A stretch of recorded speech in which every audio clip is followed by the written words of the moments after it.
and Labs as the decider. But of course, best of 3 here in APL. It's Lair up first, followed by Border. So it means in terms of the structure, the tempo, the pacing, etc., we're going to see a couple of shifts throughout this series. Given the nature of these teams in kind of an infant phase, I think it would be unwise to really make too many bold predictions as to how that's going to favor one or the other, or how this series is going to play out. But the more Siege we see, and potentially if we see all 3, I think at least it will give us a better read kind of where these teams are at, especially on different styles of maps. Yeah, I think that when you kind of look at these 2 teams, you're probably not going to have a hard set map where you go, yeah, this team's so good on this map, the best in the region. It's just going to be a broad scope of what maps have you put the work in and the time in and said, yeah, we want to get this map in the best of 3 pool. OCE historically has always been kind of a best of 1 region. So a lot of the times you'd see Clubhouse, for instance, because teams were just safer picking on that. But when you got a best of 3, you can start to broaden your horizon a little bit. And I like the map selection that we've actually got here, Lair, to kickstart these 2 teams. Not something I would have expected, you know, a couple of years ago for maybe 2 of the teams towards the more bottom end of the region to go to a pretty difficult map in Lair. Should be a fun one to kick off week 2 of APL OCE kickoffs. 6 targets, SHAIIKADEMY make their debut for the region in this upper bracket quarterfinal. Winner will take on Men Esports LFO, who ended up beating Rock LFO last week 7-1, 7-5. They will be a formidable opponent. Most importantly, you just want to win this to just extend your stay within kickoff. Go to the upper bracket, gives you still that second chance if you do lose that particular best of 3. Loser of this, of course, will take on Rock LFO in the lower bracket. Loser of that is out of kickoff as we head into the bans. We start with Monty and Kaid. Yeah, probably not anticipating too much deviation from the standard ban meta here on Lair. I suppose to an extent, well, Echo I mean, is, although Echo's in a relatively strong spot, I would say, as a niche pocket pick, although it's not necessarily super on meta to select Echo at frequency. So I don't know if that's perhaps a counter read in something that's been revealed over the offseason through scrims potentially, or if it's just a comfort thing. Either way, though, outside of that, most notably probably the double shield bans coming up from 6 targets. So SHAIIKADEMY not wanting to take any second chances with that. Well, with the double shield bans, it opens up, you know, your Deimoses and your solid snakes on a map like Lair. Maybe not top floor, but certainly I think when it comes to first floor and basement, you can utilize those sort of operators, try and spread the map a bit more as the attacking team, facilitate entry. If you're not going to have the shields, you probably don't want to go as direct. I mean, Shant's going to be on the blitz, and if Shant does well in this first half, then it might be a triple shield ban from 6 targets. And again, that's where I think in the modern day of Siege, with the ban system and with the operators available, you kind of can almost look at the attacking side as 2 different real distinct ways to play it. You can go direct and aggressive with shields, or you can play that more lurk entry game, get map control with your solid snakes, your Deimoses, your Dockerbees, even your Nooks, for example. So I think that there's 2 different ways you kind of have to adapt to what the bans are. Obviously, right now you've got the blitz, so you can bring it, and they do not opt to bring any of the more roam heavy. It is top floor to begin. Makes sense. It'll be more direct.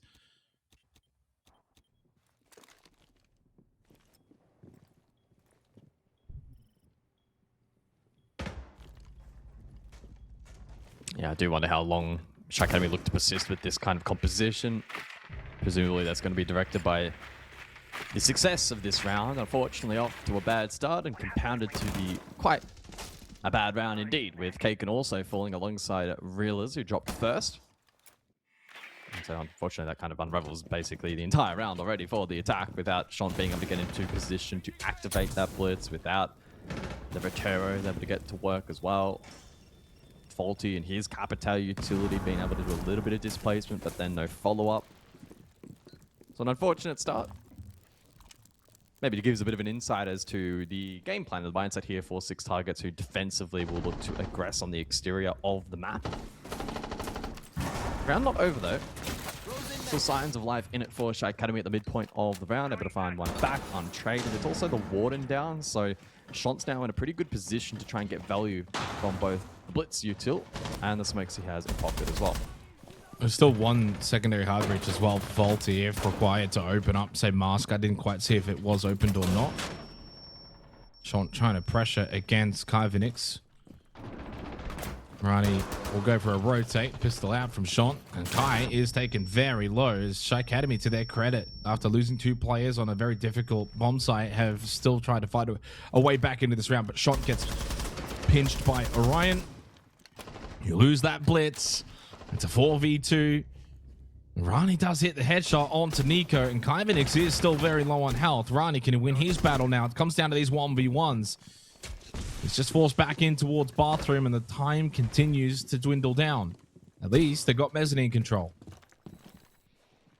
It's a difficult trade forward, though, towards this position. They need to play in Oh, tandem. Ryan's going to clean him up. Orion from behind. That's a free kill. Diffuser down, and the round is officially over. 6 targets aggressing around the map, unpunished. And again, maybe an early sign as to what their game plan here for Lair may be. Well, I mean, to be fair, there's not much you can really do at the end there. It's a 2v3, but your focus is on sort of one player down the hallway, and then so that opens up Mez to be pushed, and smart play from Orion. He knows at that point there's no pressure at mezzanine. He can just walk in, shoot them in the back. That's just good teamwork, communication as well from 6 targets.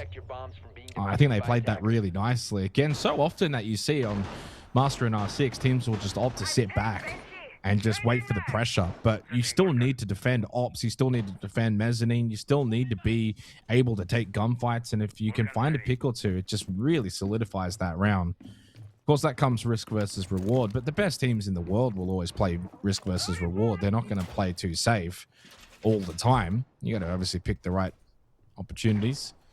We do see Faulty onto the solid Snake as we head towards basement. It makes a little bit more sense to see the likes of Snake getting selected. Just helps with the roam clear. It's one of those operators where even if the radar doesn't find anything, guys, by finding nothing, you're still actually getting a lot of information. Yes, absolutely. And you have the added benefit comparatively to a Deimos where it doesn't then instantly reveal your position as well to the opposing team.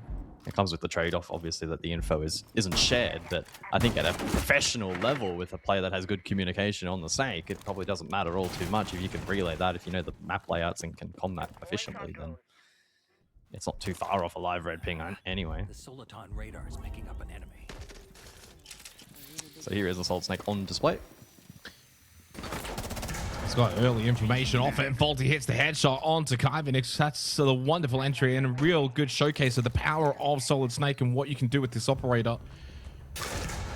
Oh, but it gets blasted by Zethy with a Nitrocell, and at the same time, Kaken lost his life on the Blitz in a solo 1v1 and completely now offsets that early entry advantage gained from Faulty. It's advantage 6 targets now. Yeah, the early round intensity in this matchup is far above what I expected. I thought it would be a lot more passive. Super direct here from Realers. Yeah. And he does end up finding a kill onto Orion. He is infiltrated site really nicely, landing a good shot onto Density. Density will go for the re-peek into a double stack of Shot and Realers. They combine. Shot can now push into Lab and get this plant down. Nico over towards Armory is now the only one left. He's getting shot at as well by Rani. And now it's looking like SHAIIKADEMY will be able to take this second round. Although Nico does get one. And then a second SMG headshot. Nico's winding the clock back and puts Rani into a position where he's got to make a decision. He's a little slow to react. So slow that Nico has clutched it. The old head veteran nerves of steel comes to the forefront as Nico shakes his head. What a clutch.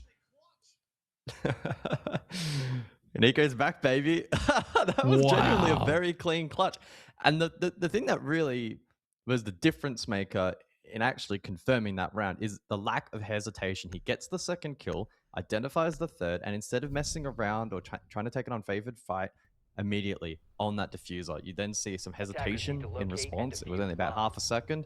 That was enough to be the difference maker. So well played there by Nico, and a reflection of probably the hundreds of clutches or clutch attempts. Well, that's the thing. I mean, Nico has also had hundreds of those moments, but in Rani's position. He knows full well, like from Rani's perspective, Nico's like, well, he has to make the decision now. I'm going to get on this kit. He has to now run. And then he has to now think, is Nico going to get off it? Is he going to peek while I'm running and I'm not ready? Like, there's all these things that are going through your mind in that situation as the attacker in the post plant, knowing a defender's going for the counter disable. And this is where Nico's got thousands of hours of experience where he just knows, like, I'm going to put the ball in his court. I'm going to get on this. He has to now make the decision.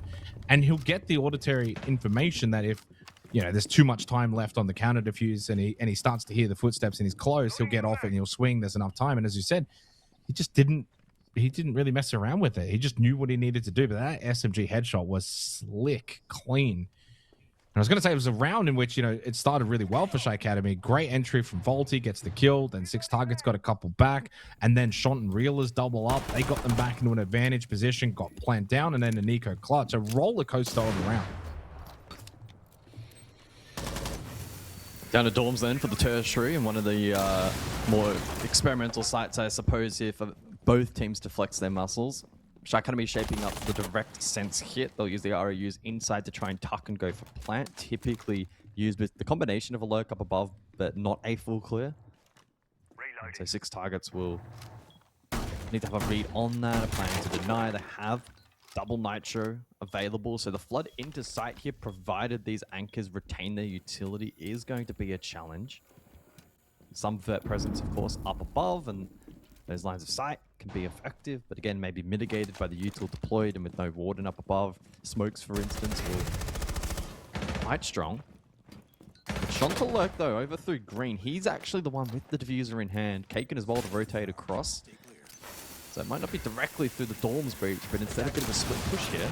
Well, they deal with the blitz forward. again. Big nitro cell, right? In the meantime, they're able to find two. It's aggression from 6TARGETS. This confidence, it's flowing at the moment, and they're landing all the shots required. Yeah, SHAIIKADEMY are like trying to get into these positions where they are in the setup phase and then want to hit the go button, and then they just never get the opportunity to hit that go button because 6TARGETS are proactive on the defense. It's a really good sign that as a team, they're in sync in terms of their comms and what they want to do, and understand that they're all on the same page, because you can't play that way and the aggressive nature of a defensive team if you're not all in sync. Yeah, they're playing this really well. That is a wonderful round from 6TARGETS. We never even really saw Bunks in briefing. Yeah, Nico's very happy. Team is playing very well. 3 defensive rounds to begin for 6TARGETS.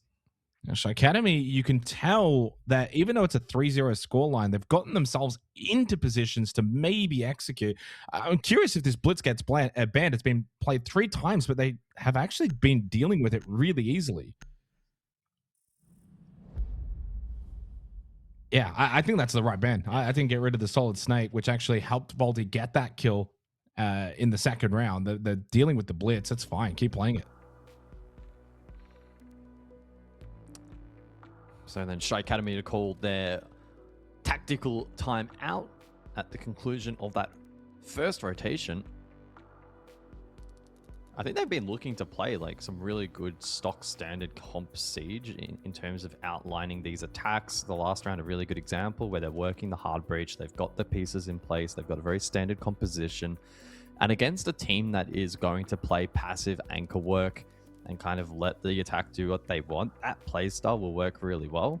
Unfortunately for them, they're going up against the 6TARGETS that have thrown caution out the wind and are hard countering their playstyle at the moment. So I wonder now, do SHAIIKADEMY have it within them to change their playstyle, change their tempo, or if they, again, want to really persist and double down on this structured siege, they need to be far better prepared in shutting down this aggression. They have to be ready for it. Yeah, I think you're right. I think they probably do need to change it up a little bit. And I was going to say that the one success really for SHAIIKADEMY was that moment with Volty on the solid snake, and then also the direct entry from Reelers. So, but in an aggressive sense, not so much direct with shields and setup. But you've lost the solid snake opportunity now. You only got to use that once, and then it's immediately taken away, because at the end of the day, 6TARGETS know, well, the blitz play that we've seen isn't bothering us, so we'll leave it up. We don't have to go triple shield fan. Take away the more safer options in the Blackbeard and the Monty, the blitz. You have to be so careful with your positioning. And so far, it's kind of been mixed usage-wise. Like, Kaken played it once. Shant will now play it for a third time. And Shant's 0-3 and Kaken 0-3. Neither of them have been able to have success on it. But they keep going back to it.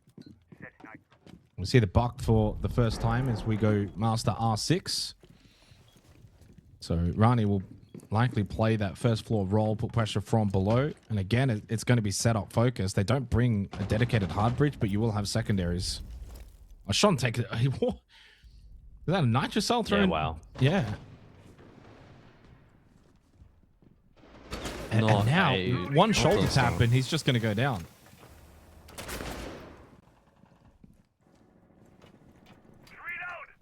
So it's a creep forward then from the blitz over towards Skybridge. But being so low on HP really compromises the ability for the blitz to find value in this round.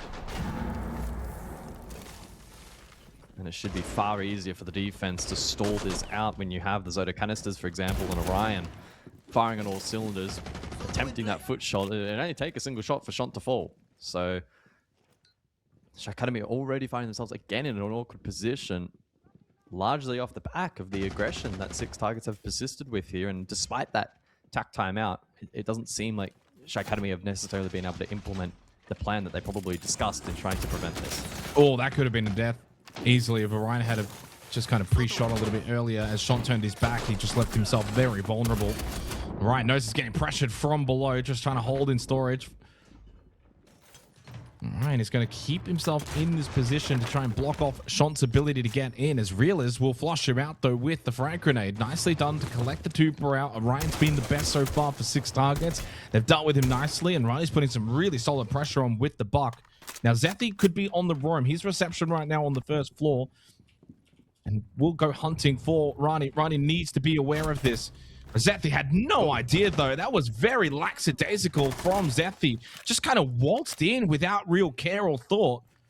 And Rani, well, he was very much prepared for someone to come down. And it's an advantage now for SHAIIKADEMY. Rani then gets rid of Nico, and this could be SHAIIKADEMY's first round. Yeah, it's crumbled a little bit here for the defense, who have been shut down. The counter aggression on offer from the attack has been a little bit better. Shant has been able to retain his life. Now goes for the plan. It won't be denied.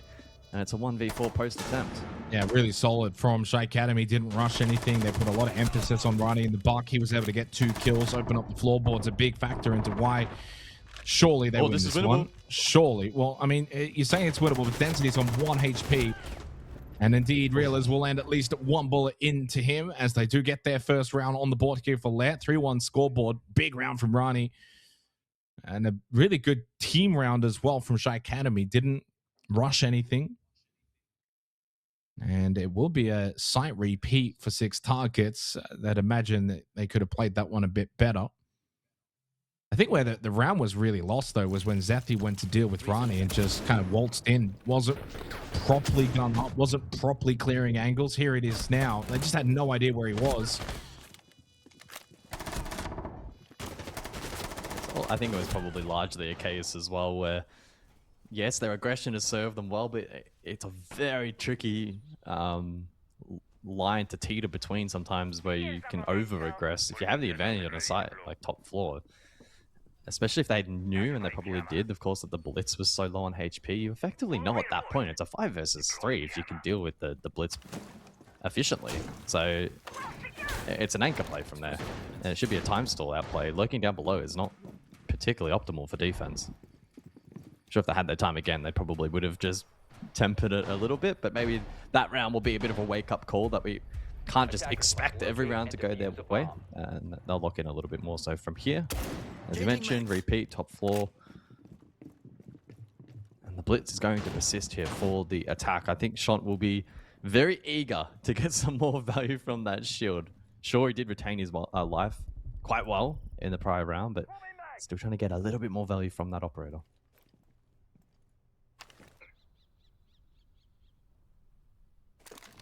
Now 2 rounds to go on the half. Pass mark probably a 4-2 for both teams.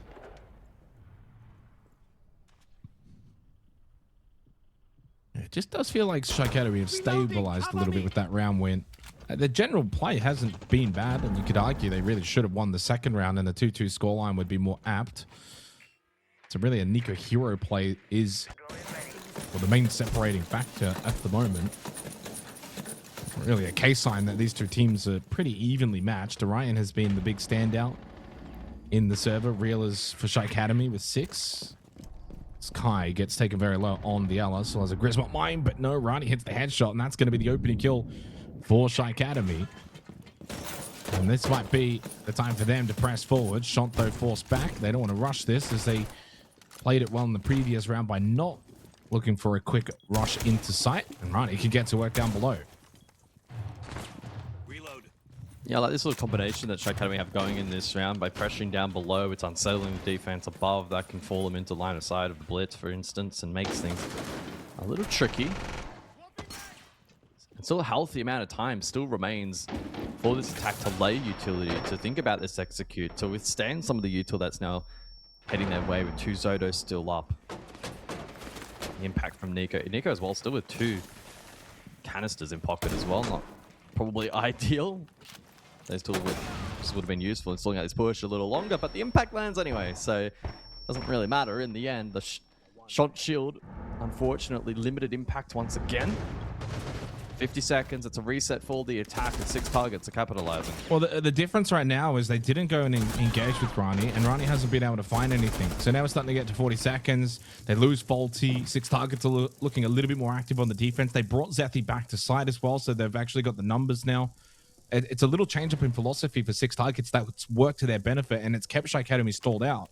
Because previously on this site, it was, Rani found the 2 kills, 1 on Zethy and then 1 from below above. Realist, good shot onto Nico, finds an angle, but he does lose Rani in the exact same moment to Orion, who's now up to 9 kills, looking for double digits. Bailiff in hand for Kaken. Up close, though, here inside a display, and Kaken gets 2 for 1.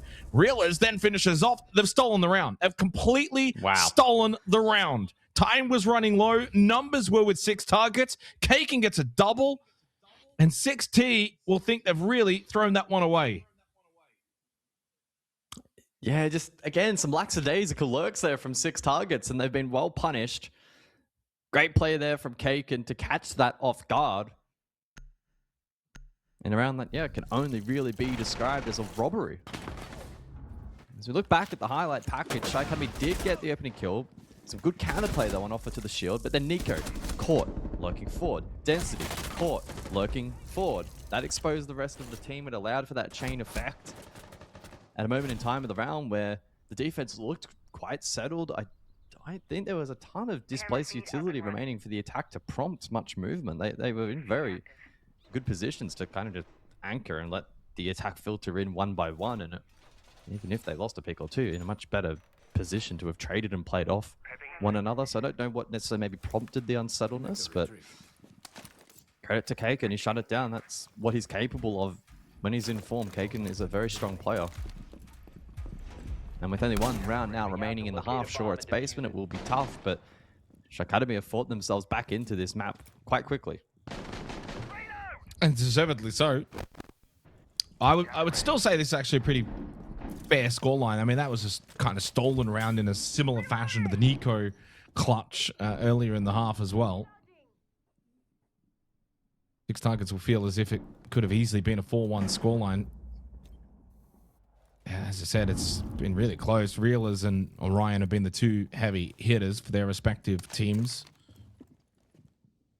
It's coming down to the moments, though. It's who can hit the clutch shots, who can make the smarter decisions. Mechanically, you can tell there's not really a gulf. It's not like you're seeing one team just completely outfrag the other. Decision making is just going to be so important in a series like this. Logic bomb activated from Rani.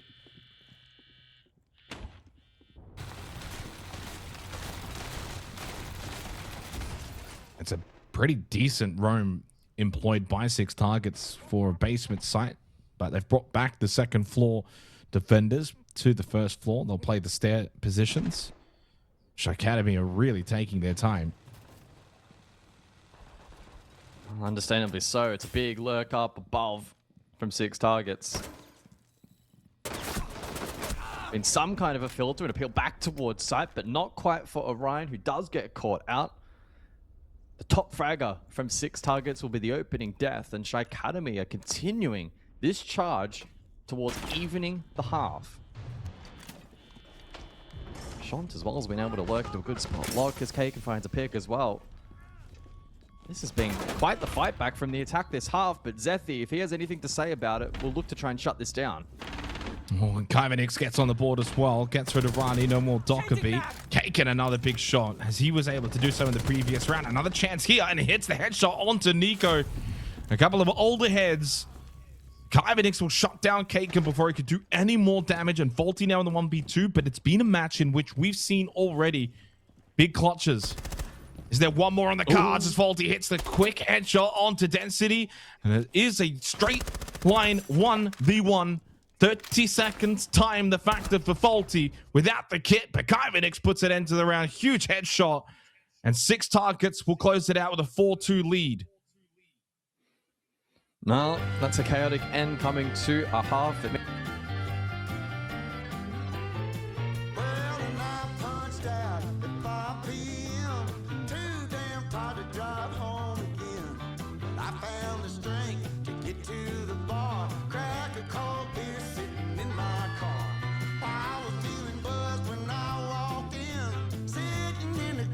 A perfect 10.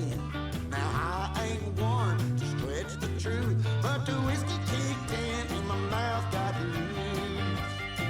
Well, I might have said a thing or two that wasn't true, but give me just a minute, girl, I promise you. Well, I told you I was wealthy as a man could get.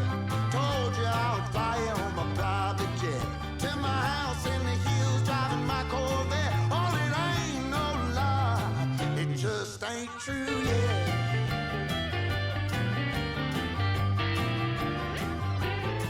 Well, the look on your face when we pulled up to my mobile home in my beat-up truck. Beer cans floating in my blow-up pool. Good Lord knows I've got explaining to do. See, I'm the kind of guy with a couple dreams. Everything you're looking at ain't what it seems. I don't live here, I'm just a passing through. Can't a man like me get a woman like you? There ain't nothing in this whole wide world that I wouldn't do. Well, I told you I was wealthy as a man could get. Told you I would fly on my private jet to my house in the hills, driving my Corvette. Hell, it ain't no lie, it just ain't true yet.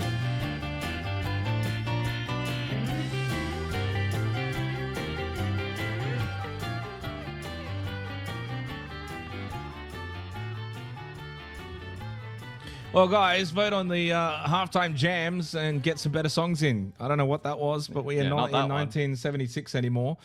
Let's get some modern I music. think that was 1876. I don't know about 1976. I don't know what year that I was. felt like I was in the middle of the gold rush down right, mate. Yeah, this is where I'm. Look, I'm appealing to you guys in Twitch here. You got to vote for some good music, all right? Because I come on, I have to listen to it as well. 4-2 half, 6TARGETS edging this one out slightly. It's been a good one. It's been fun to watch two teams going at it on Lair. Obviously, it's not the most pristine siege, and there's been some lapses here, but the clutches have been really, really good to watch. Yeah, I mean, this game feels like it's swinging around and roundabouts a little bit. There's been some big moments from a couple of players on both rosters. It's very difficult to pinpoint how a round is really going to eventuate because it is quite volatile, but to be honest, that's made it quite enjoyable to watch. And I think SHAIIKADEMY started out looking to play very, very structured, and they didn't, detract from that all too much as the rounds played on, but they did a much better job to punish some of the over-aggression that we saw from 6TARGETS. I do wonder how that kind of dynamic transitions across now as the roles have swapped. 6TARGETS on attack, are they going to look to up-tempo play aggressive, or are they going to be a little bit more reserved and play a more structured style that is typical here on Lair? And then SHAIIKADEMY on the flip side, what do we see from them? Are they going to let the attack run all over them? Do they try and disrupt these pushes? Early signs, at least, for this first side of choice, of course, basement and lineup that they've brought. It is quite anchor heavy, so we'll see how it plays out. As I mentioned, that they do have the mirror room employed. and that could have impact and allow for a bit of appeal. The bans as well to be mentioned for this first half. An emphasis on hard breach denial with the kite and the bandit off the board. And then for the attack, the Monty banned out. And then interestingly, the Thermite, now with 3 exothermics, also dealt with. And that can at times limit some of the hard breach potential and the ease of hard breach on some of these sites. We're only 30 seconds into the round and the first player has fallen. Early engagement. Reelers wins out on that occasion. Good start for SHAIIKADEMY. I was about to say the first half, the opening kills were split, but it was a 3-1 start in favor of 6 targets. It's now 3 straight for SHAIIKADEMY, so they're starting to get a little bit on top in the more early portion of the rounds. That's going to be a yokai easily dealt with from Orion. Using Kyvanix, not ideal, especially on the Grim, getting one Hive launcher to obtain some information. Logic Bomb activated from Density, which again, a reminder, is substituting in today for 6 targets. So is Faulty for SHAIIKADEMY. Actually surprised that, and I guess you can only have a certain amount of subs available, but it is Easter today, so if there's a day of all days where some players might not be able to play, this makes sense. As the second and final Logic Bomb activated from Density. He actually doesn't hear anything, but he does hear the shot ring by from Reelers. Density now should know full well that this position is very much being watched, and backs back over towards stock. The other thing as well is for SHAIIKADEMY in the second half to start in basement rather than going top floor.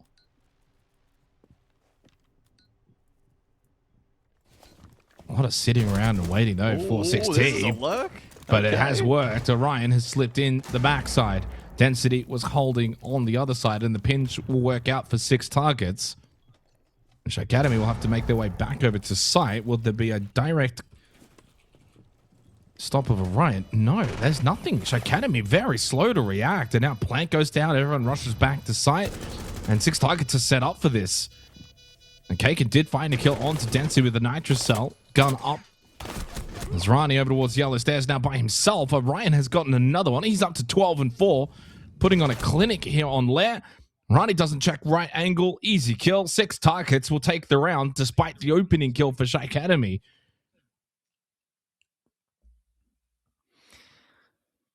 Yeah. I think it's a little tricky to kind of summarize that round. I think at least taking a step back from what we've seen over the course of the map so far, I've been really quite impressed by Orion's ability to make these plays with confidence and then execute. He was the one, minute on the clock. He just sends it in, kickstarts it, does some good work in the post as well to find a total of 3 meaningful kills in the round. It was Nico to close things off as well. Well, I mean, it was a 3-2 split. You had 2 bodies predominantly on site, and then the 3 were around, the stair positions. They're kind of floating between first floor, basement, etc. They'll be the ones to kind of then converge back into site. But the 2 on site just died straight away. And at that point, then it's just going to make it so much more difficult for the other 3 to kind of get back in and do anything, because 6 targets have sight, plant down, gun up, watching for all of these positions.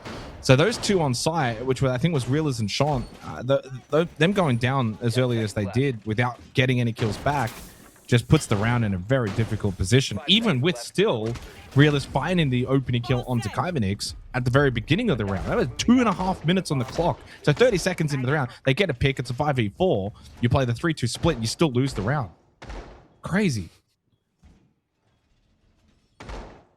You'll be happy to know, Jake, that chat definitely agreed with our take on the halftime music. 80% voting to give it a miss, and I think that's quite a good call. As we jump into round 8. And again, early control over towards Ops. Uncontested by the defense, and secondary hard breach able to already get to work. This is probably the one site where the lack of the thermite could compromise the attack quite a bit, especially with the exterior mirrors that I think Sean has placed. It does make the ranged hard breach especially a little bit more volatile. I mean, same can be said as well for the thermite, but it just limits one of those options off the board and constricts the attack a little bit more here. And so we need to see the util management here from Orion be correct. He's already deployed 2 Summers. That on the primary breach. That one actually didn't have a mirror window on it, but it will be vulnerable to the impact trick. So I like what SHAIIKADEMY have done here in terms of the theory with this thermite ban. And we're seeing some of the value from that already. And so with one summer left and only a secondary hard breach now, which again needs to land, if that utility doesn't have impact, we probably need to see 6T then transition into a heavy mez stack, really lean into the glass. It will be quite a bit more volatile, and it takes off the potential for the default plan. The only one really defending Mez at the moment is Faulty on the smoke. If they can clear that out, get rid of him, you get rid of the smoke. That's a bit of that delay later in the round. And I think that's what they're going to try and do here, and they will do it. Execute it nicely from Zethy. And Kyvanix at the same moment got rid of Realers on the Azami, which, as we know, the keeper barriers in sight can be such a nuisance for the attacking team. Ryan does go down, but the kill so far very much in favor of 6 targets. Glaz, Kali still up, double sniper. They can play the long angles. They can put some good pressure into sight, which is very vulnerable as Sean is over towards reception, trying to play from below to see if he can deny plant. Density has gotten off it. Big tag into Nico, down to 1 HP. Is Kaken over towards R6. Does still have a Nitro Cell. Yeah, but he's so far away. He's being cut off. He's being contested. And he can't charge forward to deny this plan. So 6 targets have been able to reset. Have been able to get that diffuser on the deck, but the retake attempt looks fairly strong at the start, and Nico's also 1 HP. If Kaken can find this kill, he's on for the clutch. He can definitely do this. You mentioned it. Nico's so low on health. The 2 old heads in a 1v1, and it is Kaken that clutches it for SHAIIKADEMY. I'm assuming he knows he's down. He's got plenty of time, confirms it with the Nitro, and Kaken pulls off yet another clutch in this game. It's the 3rd one, 5-3. A lot to unpack from that round. Yeah, my goodness, what a clutch from Kaken, and it is once again another experienced player inside of this server producing a result towards the tail end. He was in a rough position. 6 targets were able to push forward despite the nitro from down below and the pressure from Shant. They then got the plant secured, and Kaken was isolated. He was cut off. He was unable to use that nitro cell. His density plant denial. I don't want to be too critical, but it's not. But density in that situation can fall back. It's a 2v1. At that point in time, it's a 2v1, and you've got Nico watching Kier. So just fall back, play together. But he takes the one. He just straight takes the 1v1 with Kaken. Yeah. No. So, yeah. Certainly not perfectly played in the post. I think that's fair to say. But Kaken up to double digits. The man's back. 10 seconds left. Man, he's back Down indeed. Down to dorms. Yeah. 5 seconds to Been go. a lot of plants in this game too, by the way. Like we've played 8 rounds of Siege. 4 have been with plants, so that's 50% plant rate. That is incredibly high. Yeah. What hasn't been high though is the open kill conversion throughout this series. There's actually more rounds won where the winner did not get the opening kill. So out of the 8 rounds played so far, only 3 have been converted. Again, the majority haven't. Well, it highlights the chaotic nature of this game. The clutches and the clutches, the chaos, the swings of momentum. It's been pretty violent. And despite all the chaos, I think for me, 6 targets has still been just ahead. But it wouldn't have probably been the case at a 6-2 scoreline. I think you would have walked away from that thinking, is 6-2 the right kind of scoreline? 5-3 certainly feels like that, but that realist, lovely play. Impact open up, easy kill onto Zethy. That's the Glaz eliminated as well. But again, as we just touched on, opening kills have not been a good measure for round win percentage. Certainly true. Question now, how do 6 targets fight their way back into this round? Mirror set up here. Stronghold from Kaken, who's found a purple patch of form within this map. Oh, he played that nicely, the Kaken. utility as well. He just doesn't panic, doesn't overreact. He's just chilling. He knows he's in a favored position. White nade indicator. He can sit. If he moves a bit to the right, he's in an open spot. He can get shot left side of the mirror window, so he just tanks a bit of damage and keeps himself 100% safe. They do unfortunately lose Sean, so that's a tuber I dealt with. Realist good headshot onto Orion. They're starting to deal with him now. Orion is not having as much of an influence on the attacking side as he was on the defensive side, and Kaken holding patience pays dividends. Headshot onto Kyvanix. Kaken has awoken in the second half of Lair, and a 4-2 advantage. Even this surely cannot join the chaos of this match of Lair and should be a SHAIIKADEMY result with 50 seconds left. One Hive launch is not going to do much. They know Kaken's playing at the window. There's maybe a world in which they can use a Selma to dislodge, but it feels so low percentage at this point. Probably better just trying to send it forward and find his kill, but Kaken's looking so sharp at the moment. He farms them. Kaken! Hey, he's looking good. He's got the little gun, the little finger guns. Yeah, love that. Good on 5-4. Yeah, I mean, honestly, this has been a really fun map. You have 5-4 scoreline. It's 2 in a row now for SHAIIKADEMY after 2 in a row before that to 6 targets. Before that was 2 in a row to SHAIIKADEMY. So again, it's just back and forth. It's a roller coaster of a map. Hard to really envision who's actually going to be able to walk away with this one.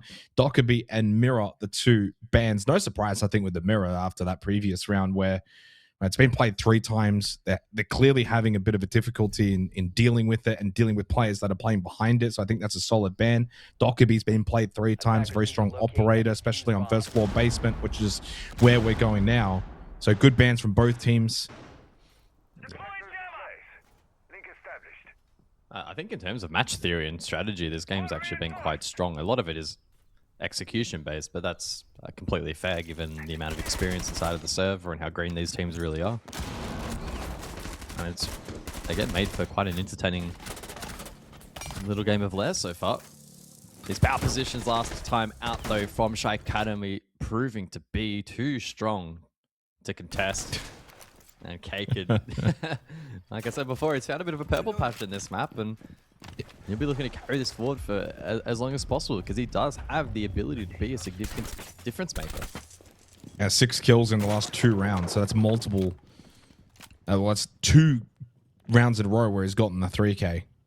So 7 and 6, and then into 13 and 6, just like that out of nowhere. You of course got the clutch in the round before that as well, along with the defuse.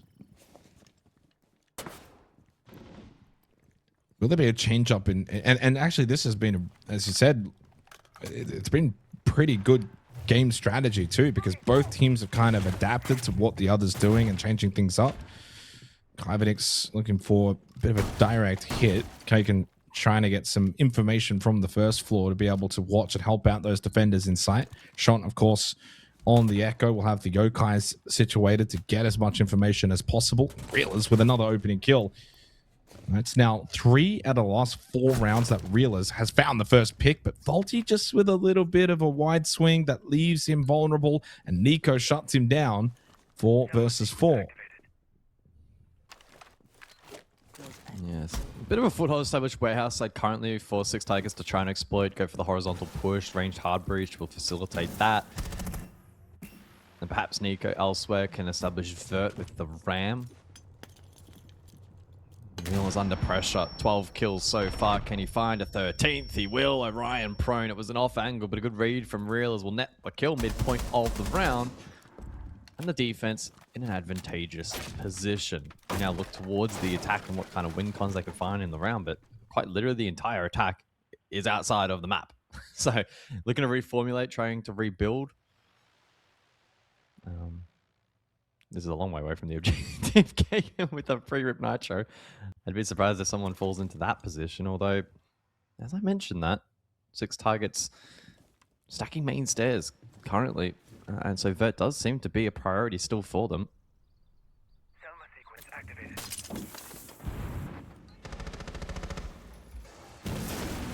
Well, it's an opportunity for Kaken. Well, the hot form continues. And SHAIIKADEMY from 5-2 down on the verge of 5-5 in 3 rounds straight. The burst onto Nico. Nuisance deals with the yokai from Shant. You would imagine SHAIIKADEMY will look to consolidate now and largely play sight. And he does have a nitrocell. He throws that out and connects onto Nico. I'll put a fork in 6 target. They are cooked right now in this 10th round, and it's going to be 5-5. SHAIIKADEMY with all the momentum as well heading into the 11th round. As Density will, of course, give this a crack, but up against it. Reelers goes down. Density will collect the free kill before Shant puts an end to it. It's tied going into the 11th round. SHAIIKADEMY have brought it back 3 rounds straight, and it all started this comeback off the back of the cake and clutch. Yeah, this match really is being boiled down to who can step up in the big moments and produce results and start to build confidence and momentum. As we head into and prepare for round 11, we head back above to the second floor, which has been majority successful for the defense as anticipated. The horizontal work for their warehouse across didn't particularly work for 6TARGETS. The ankle work from SHAIIKADEMY, which has been a strength of theirs so far, was able to shine through. To the credit of 6TARGETS, they didn't then try to brute force from that point on. We just saw a full reset, everyone outside. They then attempt to work vert. The unfortunate byproduct of that being that it hasn't been properly cleared, so Kaken was able to push forward and get a kill. And so the round unraveled. 10 seconds to go.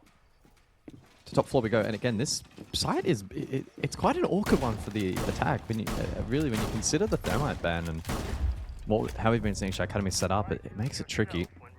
The caveat to that being, though, this time around the mirror is banned out, and so it does limit the defense in terms of how they can creatively deny some of this hard breach. Impacts will be really, really critical, and it's just the 2 remaining for realers. Again, all the momentum with SHAIIKADEMY now. This game has gone up a few notches from chaotic and certainly a big roller coaster to now a steamrolling SHAIIKADEMY. We've won the last 3 rounds straight. 6TARGETS started this second half with an attacking ground win on basement, and since then they've found no success elsewhere.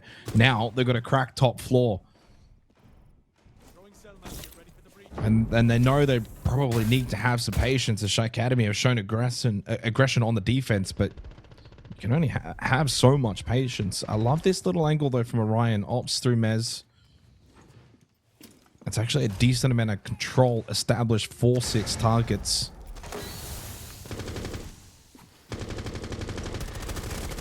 And look, they're definitely not reinventing the wheel in terms of this attack. It's op stack, hard breach, let's shape up for default. But this is a really strong attack. The reason being, it limits the playable area for the defense. If you do it correctly, if you cut off these lines of sight, if you layer pieces of utility correctly, or timing for Kai. Oh my god, the timing. Oh, he survives at least. Okay. Well, he's lucky and he's unlucky in the same moment.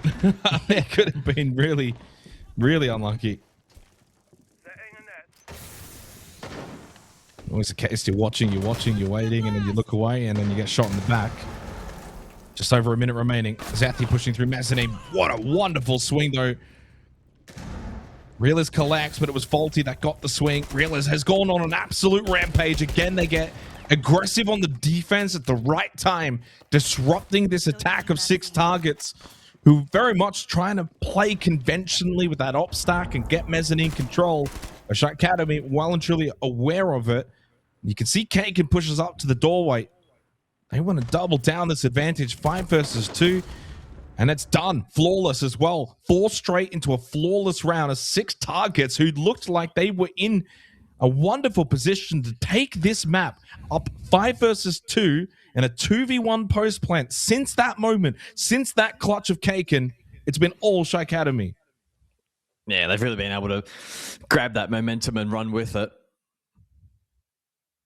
The caveat to that, though, being that they now need to win this out in regulation on the tertiary site bunks briefing. They've had success on it prior, so the run of form or the form line is there, but it can still be a very difficult site at times, depending on how the attack wants to approach it. Again, with the thermite limiting some of the hard breach options here, that probably does actually favor SHAIIKADEMY. Probably going to see quite a contest on the top floor if direct it doesn't quite pan out, which is my expectation.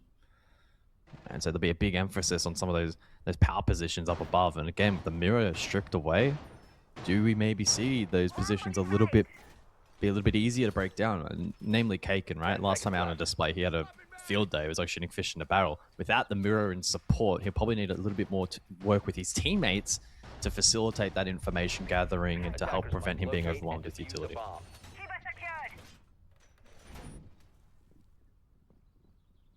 I mean, all the expectation now is SHAIIKADEMY should be able to really just close this out based on the last 4 rounds. Opening kills as well, guys. 6 out of the last 7 rounds. 3 straight converted is the main factor, though. Real is 15-7 and Kaken 15-6 and make it 16 for Realers. Headshot onto the ace hard breach is so impactful. There is no more hard breach available now for the attacking team. And Rani to double down the advantage onto a Riot who started, I want to say 12-3 or something around that figure. He's now 12-9. Yeah, it feels like 6TARGETS playstyle has been used against them with this early round aggression. They've just been a little bit more refined to be able to put themselves in this match point or map point position, and it feels like they're only a moment away from being able to get this one done. Wow. It is SHAIIKADEMY's map pick. And 6TARGETS has started really well, and it went up to a 5-2 lead. Their map pick of Border to come after this. I've got to say, though, Border as a map, you're going to benefit a lot from winning these opening picks, of which they have absolutely dominated SHAIIKADEMY in this second half. Nico at least gets one to deny the flawless. He goes down. This is over. Well, SHAIIKADEMY absolutely steamroll the second half. They rattle off 5 rounds straight from down 5-2 to 7-5 winners. They take the opening map of the series.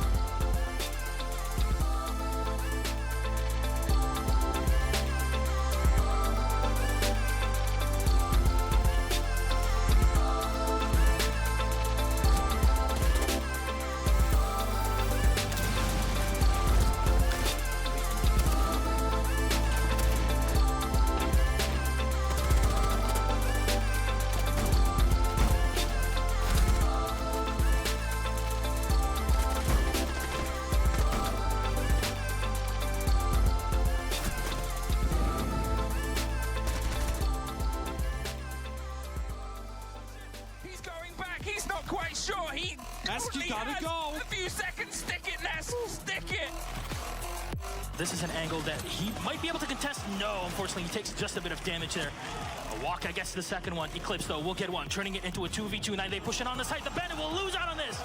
Eclipse, the last alive on the Ela. Spots the head and takes him down. The ace for Waka. He will down BC. Canadian positioning to pick up, but that's going to result in a double nade from Vertical. That's 4 for him in the round. Necroc's the final defender against Vertical. The ace, absolute domination. You believe in magic, Michael! Team 1 does, as they win the Mexico Major.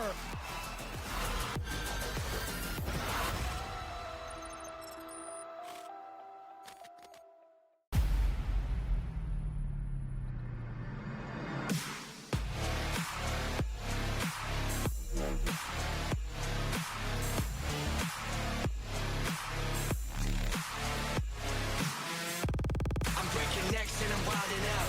Throw my elbows up and my money out. Cause I came to get down, so let's run it up.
2026 is starting on a very high note. I'm here in Tokyo, Japan for FPS Day X. We've got the APAC Cup, the 1v1 nows, and of course the grand finals of the Tier 2 North Rebellion, plus stacks of community awards and fashion shows.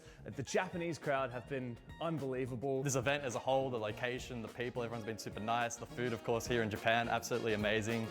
Great to be back for a second time, and yeah, hopefully can make it a third at some point. We really need a major back in Japan, so hopefully we can get that at some point in time. It's been an absolute privilege to be a part of this event, and certainly can't wait to do more of it in the future.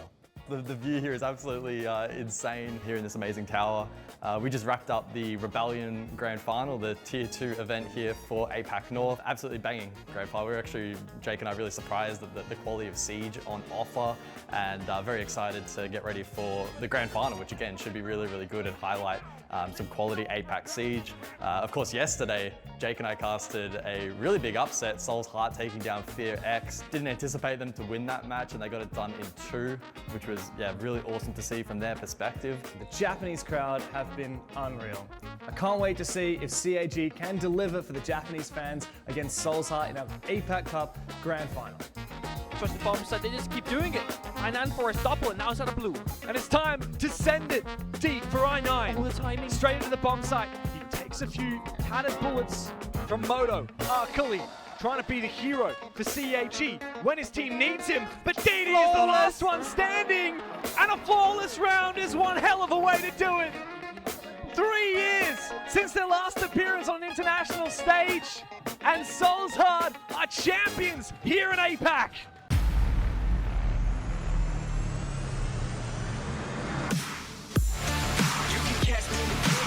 I'm breaking necks and I'm wilding out. Reckless energy, I'm never signing out.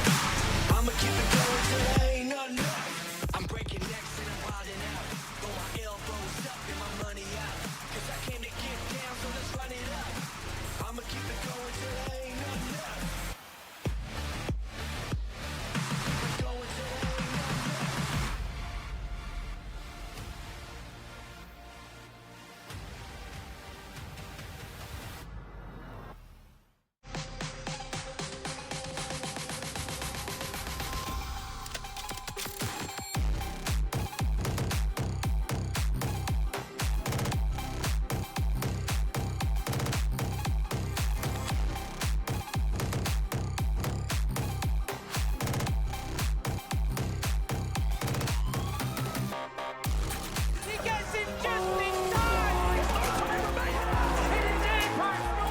They are the best that this region has got to offer.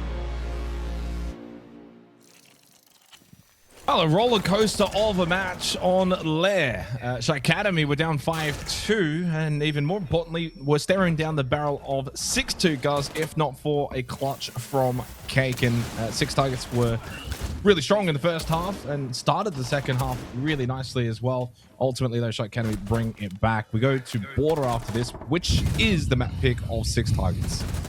Yeah, roller coaster is certainly how I would describe it as well. Plenty of ups and downs for both teams, who I think fundamentally heading into this matchup and how a lot of the rounds were set up, we're looking to play pretty standardized, straightforward comp style in terms of compositions or positions and strategy, etc. But then both teams at specific moments in the match, whether it be in the mid round, that aggression, or late round with these clutch attempts, made it very difficult for both teams at times really to have a grasp and a handle on the match. SHAIIKADEMY walk away though with the team that were able to achieve that feat though. And I tell you what, Jake, if Lair was chaotic, Border is probably going to be a whole nother level. Yeah, certainly a map in which the chaos can come to the forefront. We head into this map of Border now for 6TARGETS must win, otherwise they go to the lower bracket.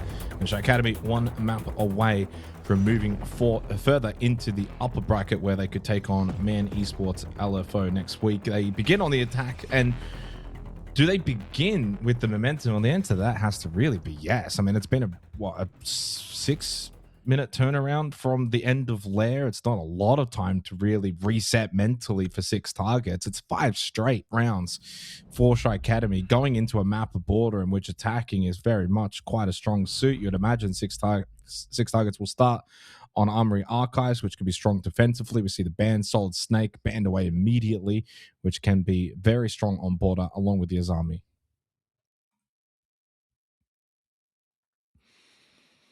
Yeah, second round of bans will be intriguing. It seems like we're moving away from the shields here on border.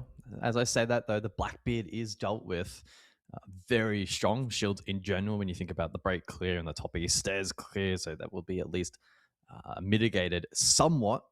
The Echo ban persists as well. We saw that back in the first map of Lair as well. But I'm quite intrigued for this map. I think it's going to be probably, unfortunately, quite a difficult game to follow, because it's going to be so chaotic across the map, especially as dictated by the defense. 6 targets when they kick things off over back on Lair the first couple of rounds, but they did find success. A lot of that was spearheaded by some big plays early round, spawn kills they did not shy away from. They were willing to spend utility early in the round as well. And I suspect we'll see a similar approach here on border. 10 seconds to insertion. The star performers from the opening map, Realers takes the cake, 17-7 and 4-1 on entry.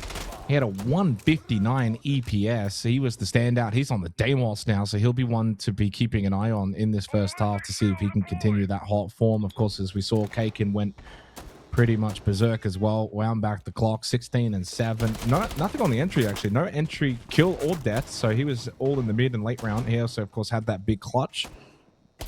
And for the side of 6 targets, it was Orion. As Kaken, speaking of, he'll be now.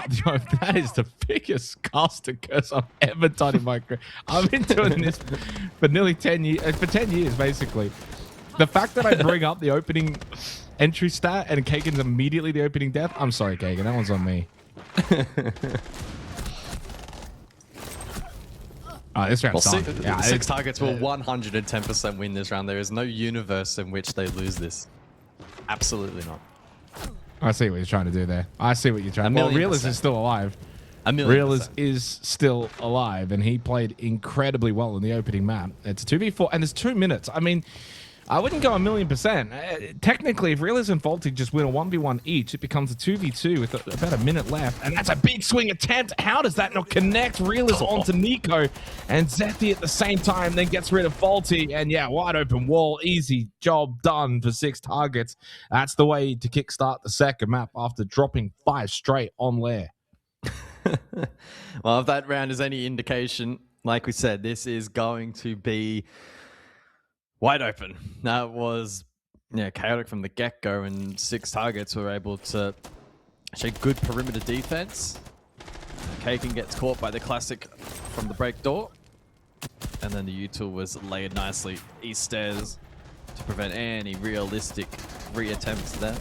Yeah, I'll tell you what though, as you kind of were alluding to, if Realers hit the shot down long and they pluck one off the side, it could have quite quickly gone the other way, but 6 targets with some good discipline, able to get that result across the line. Tellers for round 2. And SHAIIKADEMY may be tempting the Rayora here for the follow-up attempt. And I wonder if that is a tool that they're going to use, whether it is to establish and fortify their control up above, or is that indicative that maybe we see something a little more direct? It could also be a combination of the both, right? Where they take top and then look to do the window plant. Unfortunately, it's not going to be any of the above as it does get switched out, but maybe something that they'll tempt a little bit later.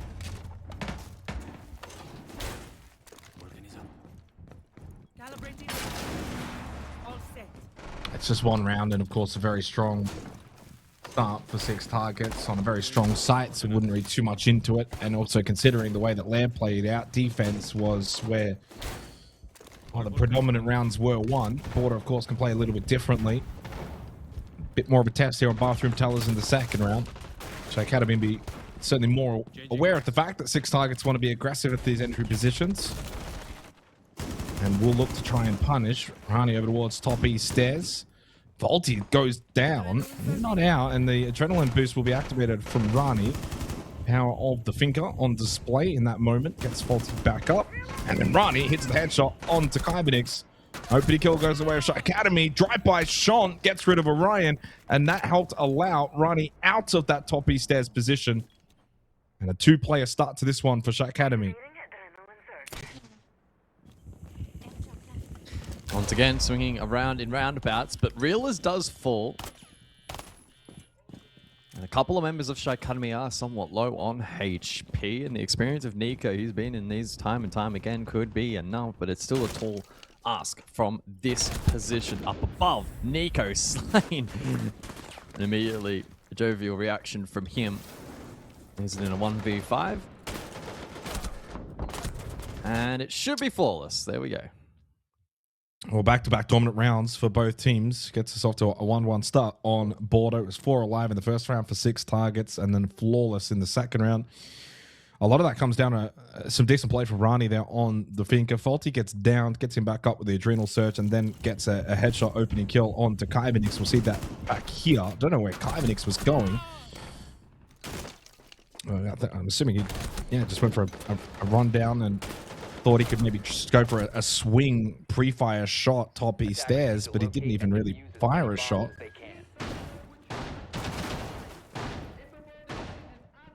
And opting for the repeat attempt for 6 targets is, I mean, quite a rarity these days that we don't typically see teams go for a repeat. If they do, it's more, I guess, a case on the very heavy primary sites. Like a good example would be Armory Archives. Opting away from a site like Vent Workshop, for instance, and we'll go for Bathroom Tellers once again. You know, back in the day, guys, it was usually a sign of a team that just figured we can play that a lot better. Let's just go again. These days, teams just kind of rotate anyway. Yeah.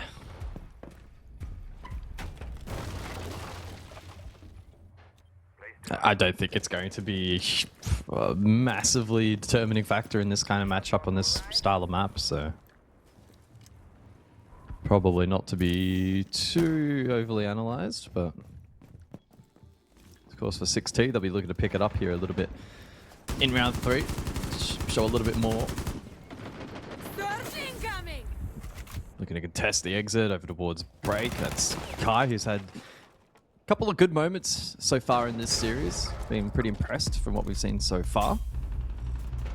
Early line scan from the attack, and Zethi, his position identified down below in waiting just prior to that. We saw the Nitro ripped as he's maybe in a position to contest the top east stairs entry, which isn't currently being occupied by the defense.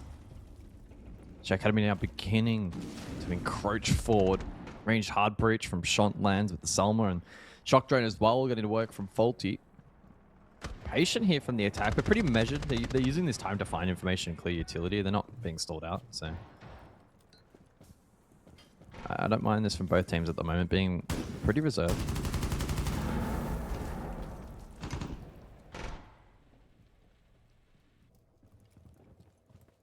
Yeah, it just brings the pacing down. The first 2 rounds were quite high-paced. Kaivenix gets the shoulder peek information. Oh, good angle. Nico gets the initial down, adrenal surge, but Shont then back down again. Good swing from Nico, and then Rani now down on the floor too. Headshot from Kaken. Rani just used his adrenal surge, so wasn't able to get himself back up immediately. Nico finishes him off with a Nitro as Sethi will shut down Realers, who has started a little bit more quietly here on Border, leaving Kaken by himself in the 1v4. Steps on the goo mine. Zethi connects with the Nitro cell. Much better from 6 targets, and it seems like it pays dividends to repeat the bomb site. Playing Bathroom Tellers far better. Yeah, much better all round as we enter the additional ban phase here. I wonder if we end up seeing... I'm intrigued to see what actually more so the attacking ban is going to be here from 6 targets, what they feel they've identified as being a bit of a threat. So it's Nomad, maybe looking for a bit more versatility around the map and deny some of that flank watch potential on offer from SHAIIKADEMY. They themselves will take Mirror off the board. Very, very, very typical here on Border with some of those awkwardly long lines of sight that you can sometimes establish. Looking back at that prior point of the round, at that midpoint of the round, Nico with a really nice angle over towards top east was able to contest nicely, and unfortunately the info that was gathered in some of the util that was cleared from SHAIIKADEMY didn't really pay dividends there.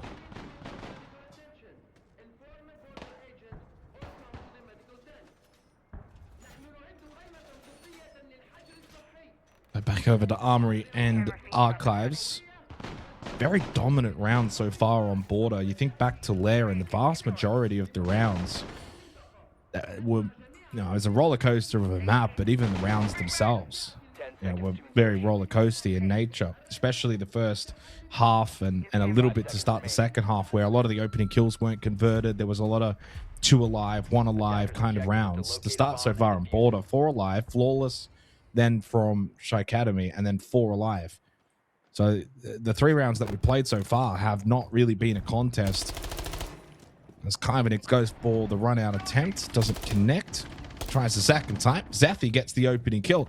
Well, it's a wonderful start in that aspect for 6 targets. 3 of the first 4 rounds, they've been able to get the early advantage on the defensive border. That puts him in a really solid position. No faulty, no capital. Oh, and nice. Kyvanix, wonderful headshot on Tirani.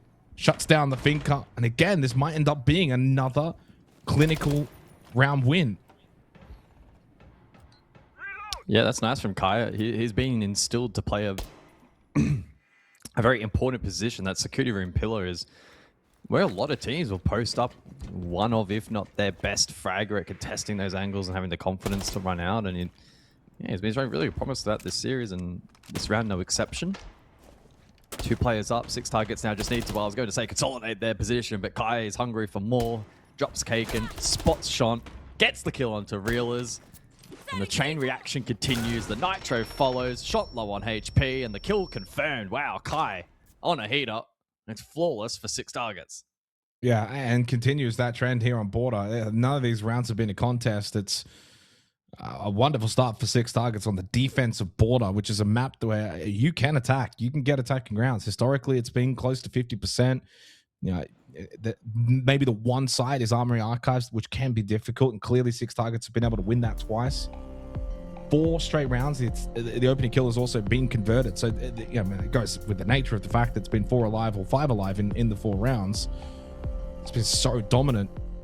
Early timeout from SHAIIKADEMY, and it's, I think, a pretty good timely timeout. You got 2 more rounds on the attack. You don't have to deal with Armory Archives. Clearly, 6 targets are playing a little bit better. They're playing aggressive. Look at the opening kill times: 2 minutes 35, 2 minutes 12, 2 minutes 43. The slowest one was 1 minute 30. That was the 3rd round of Bathroom Tellers, and that still ended up with a Nico 3K, 4 players alive, so very dominant.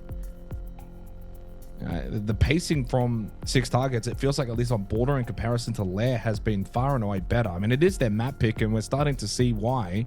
They're playing it really, really nicely. We will see Vent Workshop for the first time out of this timeout. These now are the rounds in which, for SHAIIKADEMY, you got to get them. You got to get them on the board. Otherwise, you stand down the barrel 4-1. Of course, they brought back the last map 5-2 down, but different circumstances. Yeah, that was on defense, Lair. This has been far more proactiveness from 6 targets on Border. They've looked really good. Yeah. Execution's been really sharp so far. I suppose it's so important to keep in mind that this was the exact scoreline after round 4 back on Lair, where 6 targets were defending, 3-1 lead. They actually ended up closing out the half quite well, but SHAIIKADEMY were never too far behind, and then they were able to establish a massive streak of 5 rounds defensively to close out Lair. It's maybe a little bit more tricky to envision Border being such a stalwart for the defense, but I wouldn't say it's otherworldly. So for 6 targets, about not alleviating that pressure, not getting complacent or at any point thinking that this map is over until it's over. That's a really good example right there, where Reelers is ready, nets the kill. That's an example of 6 targets just having to be a little careful. I mean, that's just also understanding and probably spoken about in the timeout. These guys are playing aggressive. Kyvanix is just continuing to run out, go for early runouts. Let's be more prepared. Let's be ready. And Realist was ready. So it's a big opening kill for SHAIIKADEMY. And again, it's been 100% conversion so far on Border. And what this does now is, especially on Vent Workshop, this defense is going to be so much more spread. It's a 2-2 split. So you got a 2-2 split defensively, 5 players up on the attack. You've got such an ability to take map control, but also when you go take these gunfights now, you should have numbers. There's no reason to take 1v1 gunfights or even 2v2 gunfights. You've got numbers, clear top floor, force these players down. You then get the top floor advantage. You got a good amount of time. Logic Bomb activated from Kaken as well. Just got to play together as a team here. You don't need hero plays. Security is a good position here to clear out Nico. Just bring numbers to this. Yeah. Good flash. Can't avoid the flash.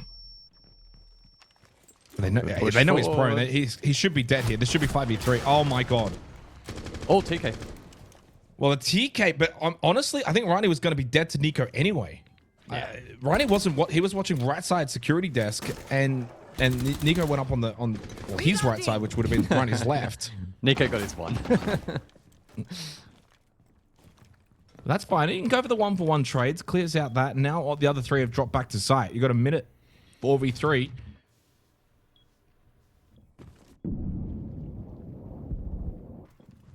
Final piece of utility then being dealt with by the attack. Vert, yellow, ping. No kill found. It was just on the wrong angle, I think. Yeah. So two sides, Zethy looks elsewhere. The Vert here should still be quite powerful for SHAIIKADEMY in disrupting those on site. Well, this is where they're going to be careful with the drop, though. If they... Oh, that's an angle. My god, Orion was blending with the bomb chassis. Does lose the battle, though, below to Reelers above. Reelers was taken low. Impact thrown at the feet of Kaken. Gets him to half health as this Logic Bomb rings out. Zethy, density, their positions may be known. Zethy, wonderful headshot onto Sean. It's a 2v1. Very winnable for Zethy, though. They don't have kit. He just has to hide for 2 more seconds. Kills Reelers, who was low on health. And 6 targets take the round. Honestly, Razor Bloom, shell or not, that timer was expiring. 4-1 as 6 targets clutch up massively. Yeah. Really good work there in isolating that diffuser. And it made what was still a relatively difficult round to win, despite the player advantage, even more so. We had to see perfectly executed Vert there to just try and alleviate some of that pressure on site. Wasn't quite the case. It was close, but not quite. And then, yeah, the shutdown in through that washroom's position was great. So final round of the half then, and it's actually Customs, the site of choice here from 6 targets to try and test the depth of these SHAIIKADEMY attacks. I love this call. We'll see if it works out.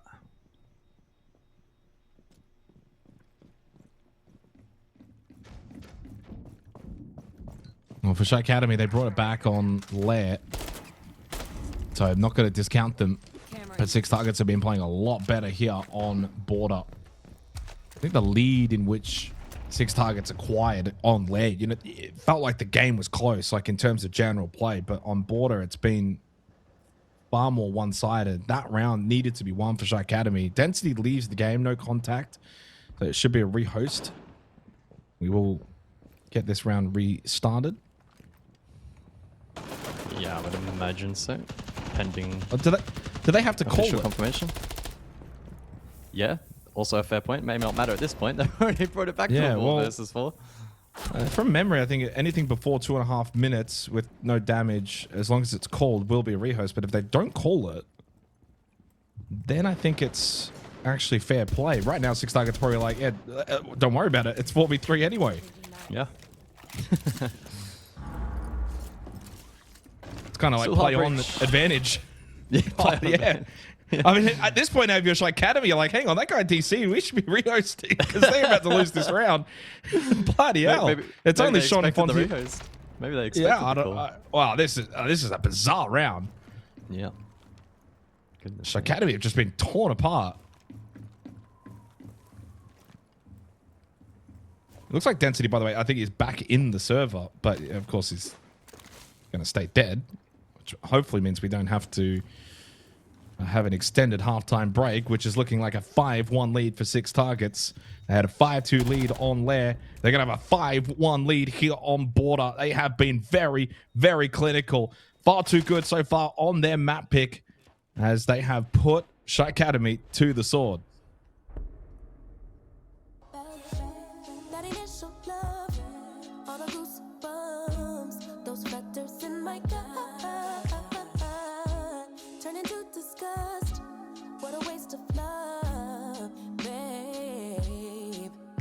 just wanna go back to how it was.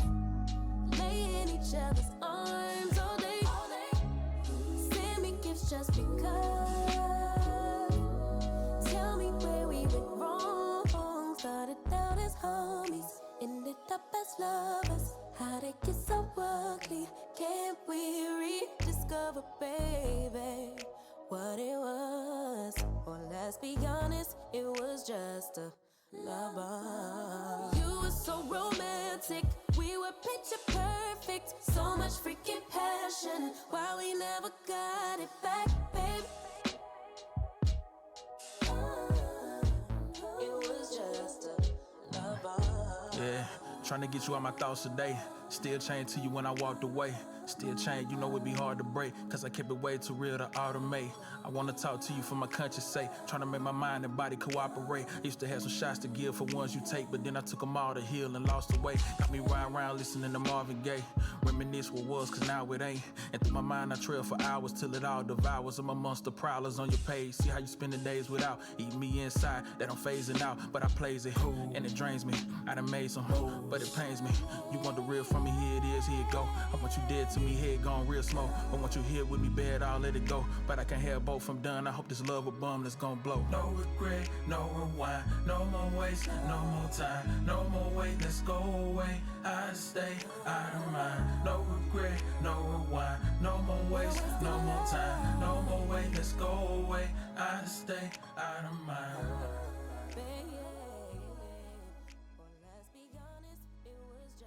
What are your thoughts, Michael, on the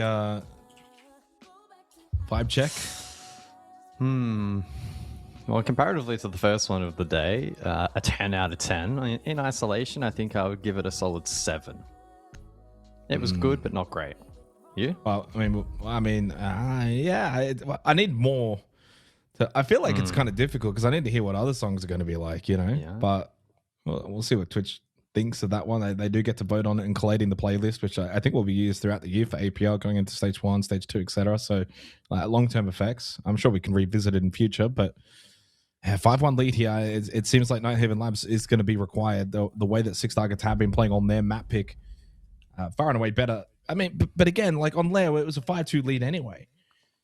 There's every world in which this just ends up being a very defender-sided border. The concern for me, though, is the fact that the flawless round wins as well. I mean, there was one flawless round, which was the only round win for SHAIIKADEMY, flawless in the second round, but 2 flawless round wins for 6TARGETS, and then 2 of the other rounds were 4 alive. There was only 1 round that was in dispute out of that entire half, which was the 5th round. That was the Zethi 1v3. Of course, time was very, very low, but that was certainly a round that SHAIIKADEMY needed to win. They got the opening pick. That was also the only round where the opening pick was not converted. So if you kind of wanted to look at this holistically, it probably should have been a 4-2 on paper based on rounds where teams were dominant and rounds that should have been won. I think a 4-2 half would have put SHAIIKADEMY in a much better position. You don't get that round. It's a big clutch from Zethi. It's 5-1. That, for me, now ends up likely to be the difference in 6TARGETS going on and winning this map. I'd be very surprised if SHAIIKADEMY can claw their way back and force overtime probably at minimum as we go Armory Archives to begin.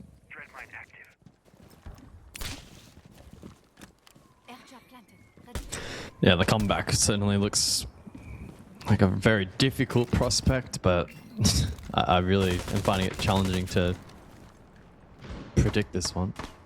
Bans for the second half, Mira Malusi. Glass and Thatcher, so a little unorthodox, and it keeps the shields up. Impact trick from Reelers. Unsuccessful, but the follow-up from Faulty is very aggressive from SHAIIKADEMY in round 7, and that is a massive play to wrangle this round back, and in fact, give them now the advantage. Well, and that's what was lacking in the first half for SHAIIKADEMY. You know, you lose a player, and then it's like, where's the reinforcements? Where's the response? Reelers goes down early. Faulty finds 2 kills, and so it completely offsets that opening pick for 6TARGETS. Della thrown in from Nico. Still has 3 more available. This is where for SHAIIKADEMY now, it's 4v3, you've done the damage, you can fall back, play sight, you don't have to do anything silly, you don't even need to contest around the balcony positions, or top east stairs, even security. You can give up a bit more map control to 6TARGETS now, fall back, play sight, you got the numbers, force that clock to go down, and then force 6TARGETS to have to flood without the extra numbers. Yeah. Still looking at Nico here to maybe be one that could be an initiator. With 3 Candelas left, a couple of smokes, there's potential for them to be able to isolate the likes of Faulty. A good example, over towards break, you then bring it back to a 3v3, you got a bit of Riori utility for the late round. It starts to not look as bad. There is that first Candela. Big onus on Nico here to find an opening. They've got time. And big onus on Faulty to probably at least get one if he does go down. Now has support as well here from the hallway. Yeah, this is good. SHAIIKADEMY is still playing this well, knowing that 6TARGETS never took any map space or control. So then, yeah, Kaken can swing offers towards top east stairs. Nico does get one, but there's that trade from Rani, well positioned. SHAIIKADEMY have played this really well. Not much that you can expect really from Zathi in this position. 30 seconds, 1v3, no kit. If he does get this one, it should be the imminent trade. He just opts to fall back. And as soon as he tries to go back outside, Kaken in a wonderful position to deny. And he gets the kill. And the second half starts with a SHAIIKADEMY win as they are able to finally stop the streak of 6TARGETS at 4 rounds straight. It just gives them a little bit of hope coming into the second half that they can do the job on the defense. If 6TARGETS were able to win 5 defensive rounds, no reason they can't themselves. Bathroom Tellers up next. There's a follow-up from Faulty. That was the big win for them in that round. Sure, the first from Reelers wasn't particularly successful. The impact grenade doesn't find the air jab, but the follow-up clearly then catching the attack of 6TARGETS off guard. So it was a well-calculated play, well executed, and landing the shots required. And so SHAIIKADEMY keeping their heads above a war tot for now. Still a long, long way away from looking competitive here on border, but who knows just how defender-sided this map could end up shaking down to be. And if the rounds start to compound, I think 6TARGETS will have some flashbacks to Leva again. They got off to a good start, and then SHAIIKADEMY were able to fight their way back into the map.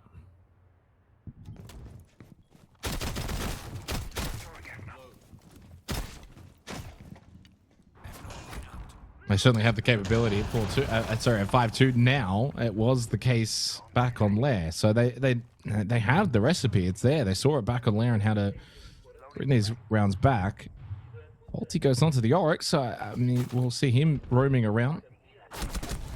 Oh, and Kaivenix just completely caught. Long angle. He gets down. He hasn't been eliminated, but not really in the kind of position where he can get brought back up safely, freely, and certainly in a timely fashion. This becomes a bit of a rescue situation now for 6TARGETS to get him back up over towards Customs. They've done so successfully. So gun back up for Kaivenix. That's a lucky break for 6TARGETS. Yeah. A little bit. As they deploy more utility now through the early round. Oh, another DC. Oh, that's an unlucky break. They probably do want the rehost, but won't be eligible too deep into the round this time out. Well, didn't need it last time. To be fair, Density, of course, is a substitute for 6TARGETS, and they probably feel like they... If there's someone to DC, maybe it would be him, but real is that the short time after that, DC has been able to eliminate Orion, and this round is getting away from 6TARGETS. Yeah, I mean, this is now a point where someone has to do something pretty big, and Kaivenix is going to be the one to try and do that, sneak in towards the site. Nico does get a kill onto Faulty. Next kill super important here as Kaivenix is in sight. He's just poking around, and he certainly should be able to get this kill. No, just pre-fired on the gun barrel. That's where the composure, trigger, discipline, so important as a skill set. You find that kill, and suddenly it would have been 3v3 with sight control. There's no world in which, though, they can maybe still clutch up this round. Nico compromised on HP, but Zethi still feared and firing. With Shant low and some arguably weaker guns potentially, you could say on the side of this defensive lineup, it could still get a little interesting if that opportunity presents itself. Now it's very much in Oh the my realm of God. winnable. There's no way. Needs to clutch up again. If 6TARGETS win this round, you may as well just forfeit this map, SHAIIKADEMY. Kaken has the ability to clutch up. Nico is planting kit inside a bathroom. Kaken's not going to be able to deny this, so that will now make this a post-plant situation. And an easy kill. They've done it. 6TARGETS again.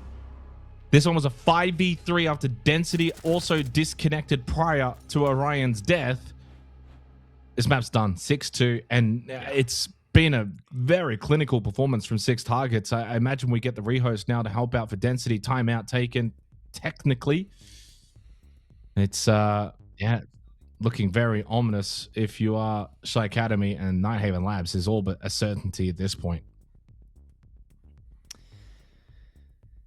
Yeah, it unfortunately has not gone SHAIIKADEMY's way here on map 2, not being able to dig their heels in as much as we saw previously back on map 1 of Lair, where that resilience was tested again as well.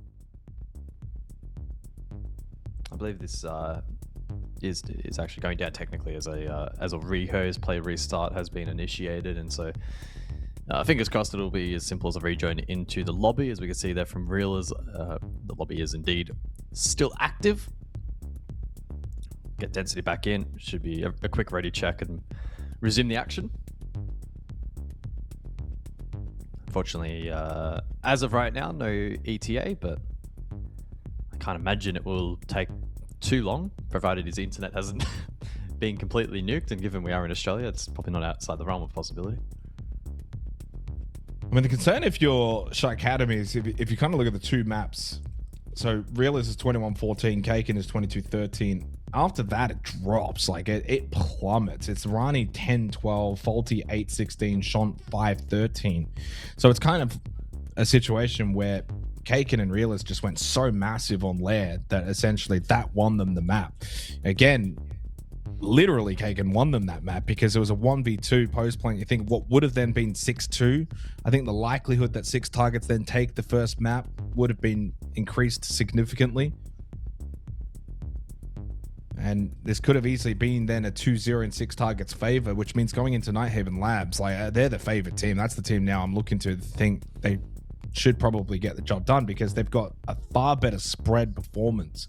17-12 from Nico, 15-13 from Orion, 18-16 from Kyvanix, 13-12 from Zethi. So 4 players going positive. They're all double digits. You've only got 2 players positive in the series for SHAIIKADEMY.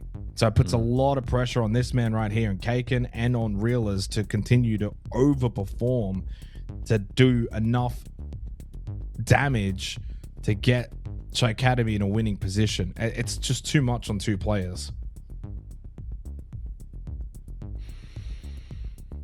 Yeah, it needs to be a team effort. It has largely been so for 6TARGETS. I think if you take away Density from the equation, who of course substitute and has had some technical gremlins, it's been pretty even spread amongst those guys. You've got Nico, Zethi, and Kai 126 plus, and with Nico, Zethi actually equal at the top of the tree for them at 140. I think they've been able to flex their muscles and their experience, at least for Nico and Zethi, pretty well here on Border. A long-standing map in the pool, and they'll have a lot of reps there. We have had a quick update that Density is in fact rejoining now, and barring any further gremlins, the match will be resuming in about a minute. Yeah, I'd be very shocked. Statistically, there's nothing that suggests SHAIIKADEMY have much of a way back into this game. Yeah. Even if they can win, well, Armory Archives is not even going to be available in the next round. So even if they can win the next one and then Armory Archives, then it's a case of 6-4. You then still have to go outside the primary site and win 2 more rounds after that, 4 rounds straight, which they haven't even been able to win 2 straight so far. Again, there's nothing really to suggest that it is a likelihood in happening, which means if it does happen, it's going to be quite a shock. Density back into the game, and so are we. 4-round advantage for 6 targets. And they're going to go and bring double shield for this match point round. Blackbeard plus the Blitz. Shields are very much available for 6 targets in this half. No bans on those, just the Glaz stats are against them. 10 seconds left before By the way, multi-kill stats, there's been 4 multi-kill rounds for 6 targets, 0 for SHAIIKADEMY. So wow, it is just a dominating performance from 6T. defuse a bomb. Yeah. I think that in the context of the series, you compare the likeness of the maps, Lair's going to play out far more, or Labs rather is going to play out far more similarly to Lair in terms of the structure, the size, the clearance, how the map's designed. I think 6 targets have naturally looked a little bit more comfortable here on border, a bit more close quarters, more attacking on the fringe. Whoa, good example, Ruby. literally right there on cue. Like, they're playing the exterior of the map really nicely as well, and I don't know how much of that will translate across to Labs up next. Ivanix, he's going to check hard left. Oh, lovely headshot onto Sean. The reaction time was tested. He passes that test. As real as will fall, this map is done. A third will be required. Kaken and Rani, the only 2 left for SHAIIKADEMY. Kaken does keep it alive. He'll go down fighting as he's been by far and away a top performer for SHAIIKADEMY across both maps. Still going positive here on border. Won't give up on it just yet. That's a big kill for Kaken just to keep the round alive. Yeah, might be a little bit more in this one. Can 6 targets successfully clear up above? Do they look to ignore and go direct? Seems like they're eager to clear out archives. Pressure mounting. Logic bomb to follow here from Zethi. Rani knows he's got that pressure mounting towards him over in archives. Kaken's trying to help out from top main stairs. They don't even care at this point about the logic bomb that is currently ringing around their location. Nico gets rid of Rani, leaves Kaken by himself, and Zethi will do the work as 6 targets bounce back after dropping Lair from a 5-2 lead. They absolutely clean sweep on border, 7-2. Nighthaven Labs coming up next to decide these 2 teams.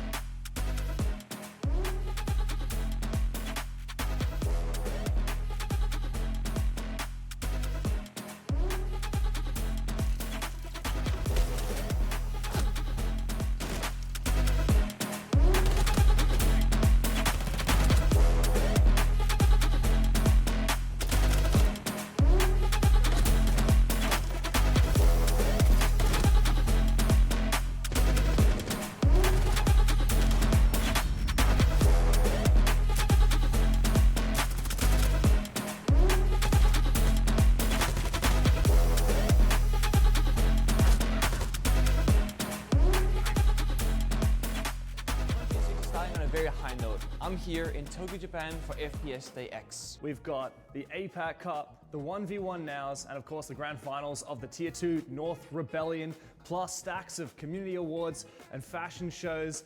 The Japanese crowd have been unbelievable. This event as a whole, the location, the people, everyone's been super nice. The food, of course, here in Japan, absolutely amazing. Great to be back for a second time, and yeah, hopefully can make it a third at some point. We really need a major back in Japan, so hopefully we can get that at some point in time. It's been an absolute privilege to be a part of this event, and certainly can't wait to do more of it in the future. The view here is absolutely insane here in this amazing tower.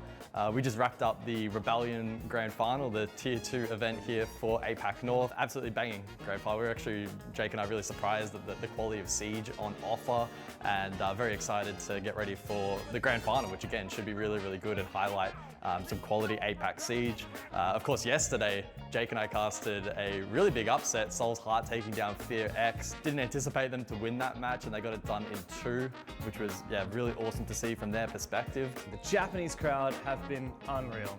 I can't wait to see if CAG can deliver for the Japanese fans against Soul's Heart in our APAC Cup Grand Final. push the bomb side, they just keep doing it. I9 for a double, and now it's out of blue. And it's time to send it deep for I9. Oh, the timing. Straight into the bomb site. He takes a few tattered bullets from Moto. Kali trying to be the hero for CHE when his team needs him. But Didi is the last one standing. And a flawless round is one hell of a way to do it. 3 years since their last appearance on an international stage. And Solzhard are champions here in APAC.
are the best that this region has got to offer.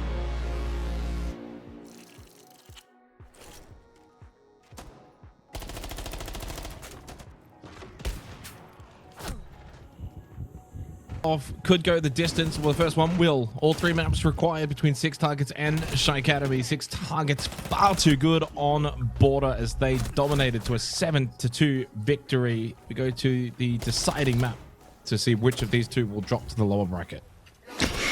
Yeah, unfortunately, in comparison to Lair, it was not quite as competitive. 6TARGETS were able to leverage their knowledge of border quite nicely. A couple of key moments where individuals had to step up. They were able to convert and kind of answer the call, I suppose, on multiple occasions. SHAIIKADEMY never really got a foot in the door. Only the 2 rounds for them, 1 per half, and unable to build any meaningful momentum or disrupt, I suppose, the momentum from 6TARGETS. They were able to do that on Lair, but yeah, not the case here on board. I think the style of the map, the structure, the size, the flow certainly favored them more so. And I kind of posed the question then, what does that mean for the 3rd map in this series? We go to Nighthaven Labs, should play out in a more similar fashion to Lair.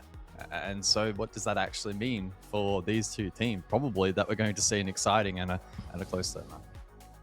The 2 highest fraggers across the first 2 maps are Realers and Kaken, so both on SHAIIKADEMY, but the next 4 are all on 6TARGETS. So, you know, kind of on the top end, the highest end, SHAIIKADEMY have got the best of that, but then 6TARGETS is a more well-rounded team doing incredibly well. In terms of the subs as well, I mean, Density's 4-13 coming in as the sub role. He's also had some disconnect issues, which isn't helping that. Faulty 8-17 for the side of SHAIIKADEMY. 6TARGETS will start on Defense Labs, which is a really good start point for them, especially bringing back the momentum from border. You would imagine that they can kind of kick off to a good start here on Labs, which will put more pressure on SHAIIKADEMY, but momentum between maps isn't really always guaranteed. I mean, we saw 5 rounds straight won by SHAIIKADEMY to bring back a 5-2 deficit on Lair and went into border and clearly could not get going at all. Command server, no surprise, the first site selection as we've had the bans. Yeah, bans are definitely stock standard here for Nighthaven Labs. Sometimes we do see I guess a little bit more like clubhouse type emphasis in terms of taking off the hard breach for the attack, but it will be shield emphasis here from 6TARGETS, and that, of course, is completely valid as well. Does though free up some options in terms of manipulating the map a little bit more so for SHAIIKADEMY. Does though mean that some of the choke points once you do enter the map without many shields available are going to be pretty brutal, especially with the kinds of lineups you would expect defensively. Trap heavy, still out heavy, Goyo, smoke, and the like are going to be very powerful here for the defense. So yeah, eager to jump in. Hopefully SHAIIKADEMY can feel a little more comfortable on this map.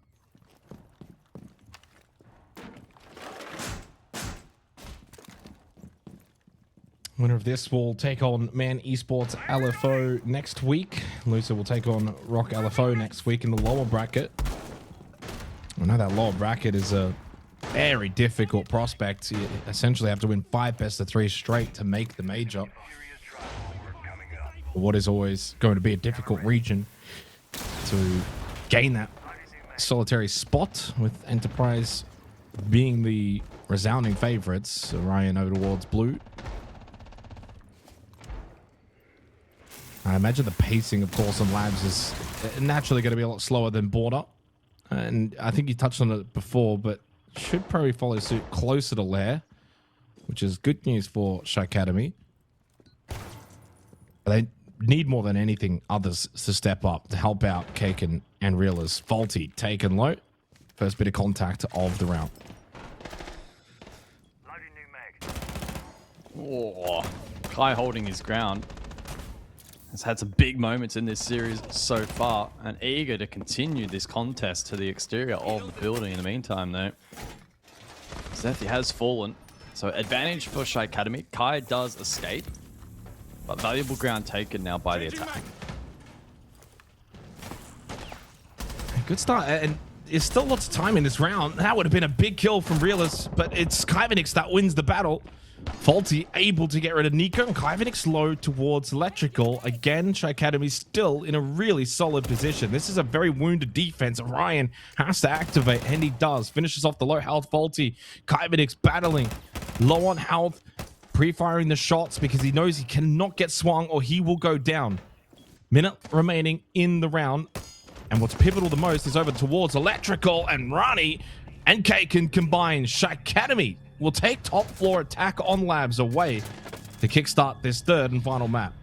Yeah, explosive start there, and the added benefit of it being the primary top floor site, nice little confidence booster for them. It can be a very difficult site to break down at times, but by finding that early pick, and then quickly, without hesitation, taking that control through con, keeping the pressure up, not allowing too much in the way of reposition and trade ability for the defense was well rewarded in the end. And the old school reattempt from 6 targets. We saw this once back on Lair, I believe it was, right? It was Master Office and R6 Room on that occasion, rounds 4 and 5. 6 targets losing out that site on both occasions, so they'll be looking for a bit of a switch up in fate here on Nighthaven Labs top 4. Again, this is also, yeah, I mean, like top floor on Lair, you certainly can opt for the repeat of command server. Change up in strategy for 6 targets. They bring the Denari and the Aruni in place of the Mute and Malusi. At least a little bit more utility available that SHAIIKADEMY will have to deal with, but a good start for SHAIIKADEMY. And that's what they're going to need. Yeah, the likes of Rani and Faulty to find more kills here on this third and final map. Ryan playing in storage, or at least started there. Interesting on the Tubarão of all operators to kind of be playing this sort of role. But can delay from below, and will do that, but he is susceptible in storage if SHAIIKADEMY go hunting. Yeah, you can see he's been quite cautious of the lurk below from game side, but in the meantime, making sure he prioritizes the hard breach denial, which has stalled out the push quite nicely. Well, no one's hunting. No. Wall open regardless, so take from that what you will. IT You can stay here though with a Nitro. Well, you could take it a step further and pre-place and then wander off, which might be the option here as well. As long as he's getting information really as to when to blow that Nitro, which should be the case with Rafters control.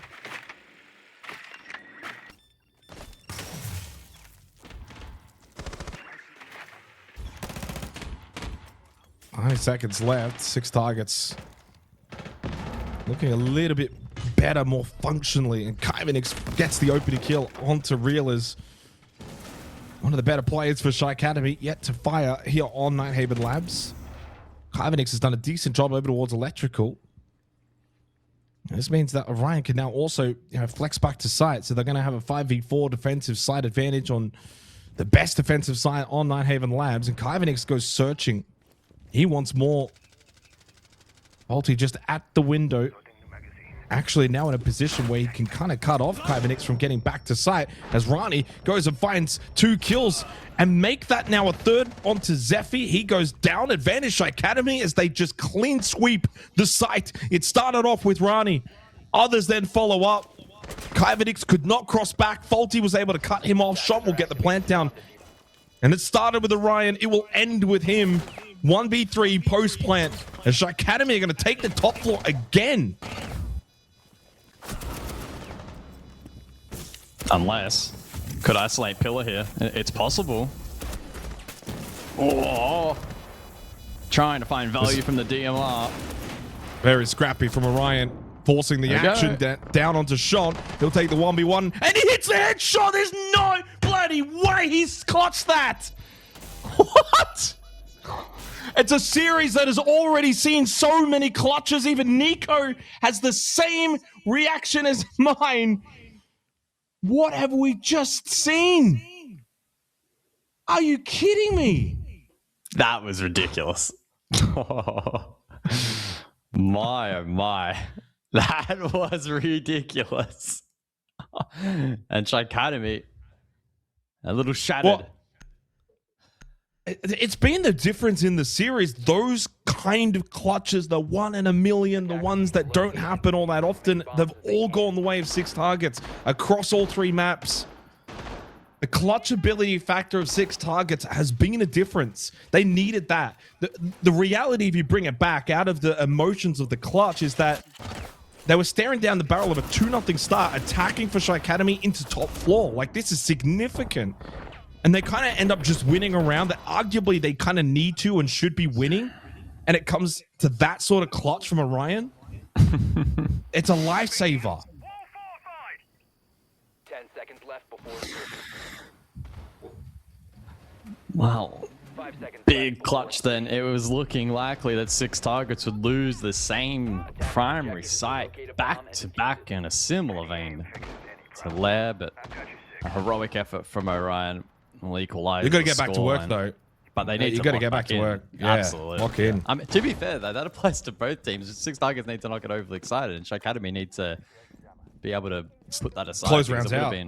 Yeah, exactly. They're doing a lot of good work in this series. It's just about closure.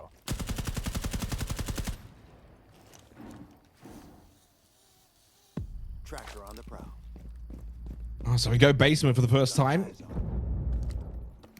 Yeah, Realiz is the one to watch. He does have 3 assists, but no kills just yet. Rani has stepped up in that department for SHAIIKADEMY. Orion continues to perform really well for 6TARGETS, as Realiz will lurk through warehouse in towards IT. Nico goes down, lovely headshot, and he gets the second on the Kyvanix as well. Realiz stands up early in this 3rd round, finally gets on the board, 2 crucial kills. And this is the thing, that clutch, that wonderful clutch from Orion is one thing, but you've got to follow it up, and they so far have not been able to. May fall upon him once again. He does get rid of Faulty and escapes the pressure of the Buck and Deimos from above. And he now will look to push back up first floor. 6TARGETS at the disadvantage, but this lurk, this flank from Orion has me quite scared. If he hits the right timing, it's at least 2. Well, that's a bit of sound. I don't know about that. Inactive drones being shot. Ooh, brother, yeah. What are you doing? What are you doing? That was overly ambitious. What are you doing?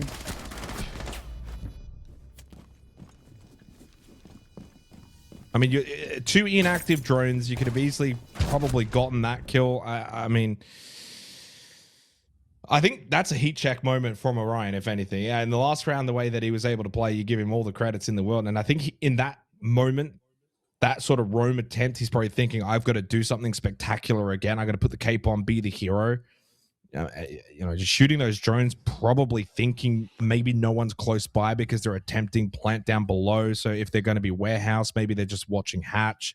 But 6TARGETS have got so many numbers up that there's surely someone that's still around that sort of top floor vicinity playing Buck, Deimos, etc. You have to be mindful of that. And he's kind of just running around, maybe not expecting them to be there. SHAIIKADEMY cleanly take the 3rd round. Probably feeling like they should be 3-0 up here on the attack of Labs. Basement, repeat again for 6TARGETS.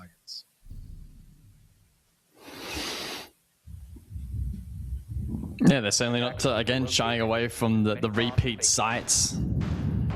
Although, to be fair, probably far more comfortable here on basement as opposed to storage as the backup option. And I doubt we end up seeing kitchen at all.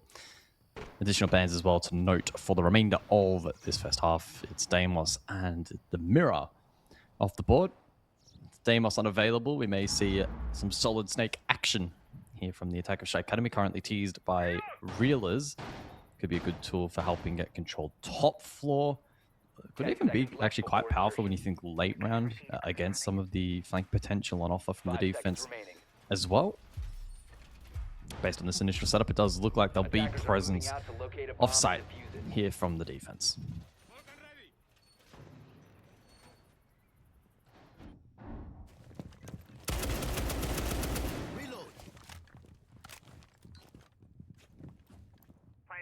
Damning start though from SHAIIKADEMY on the attack of Labs. They've been able to do quite a lot of damage. That 6 targets just are not handling. 2 of 3 rounds opening kills. They're dominating in terms of getting plant down in 2 of 3 rounds as well. A 3K from Realist. He's now back after that previous round. It's kind of trending in their direction to start on this deciding map. Yeah, they lose the Deimos, but it's just like, okay, whatever. We'll just bring Solid Snake instead.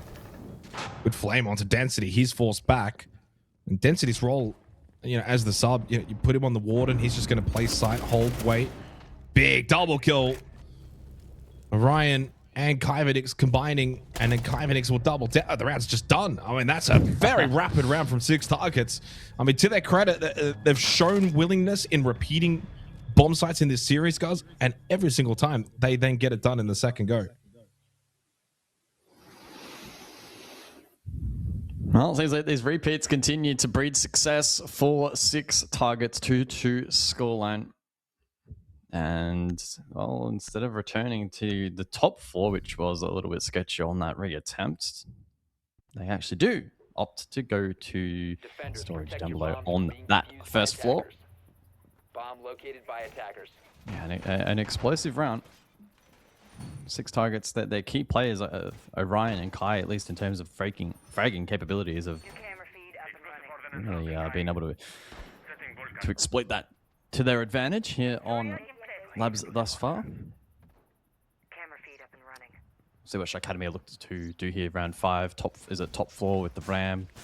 Look to vert, then transition that down below. So Thermite will be a key component in this round for both that and Warehouse. And seems to be the case. So 6 targets looking to, of course, set up above, as we can see there, to deny. Some good drone work, though, from SHAIIKADEMY will mean that they have a very strong read here.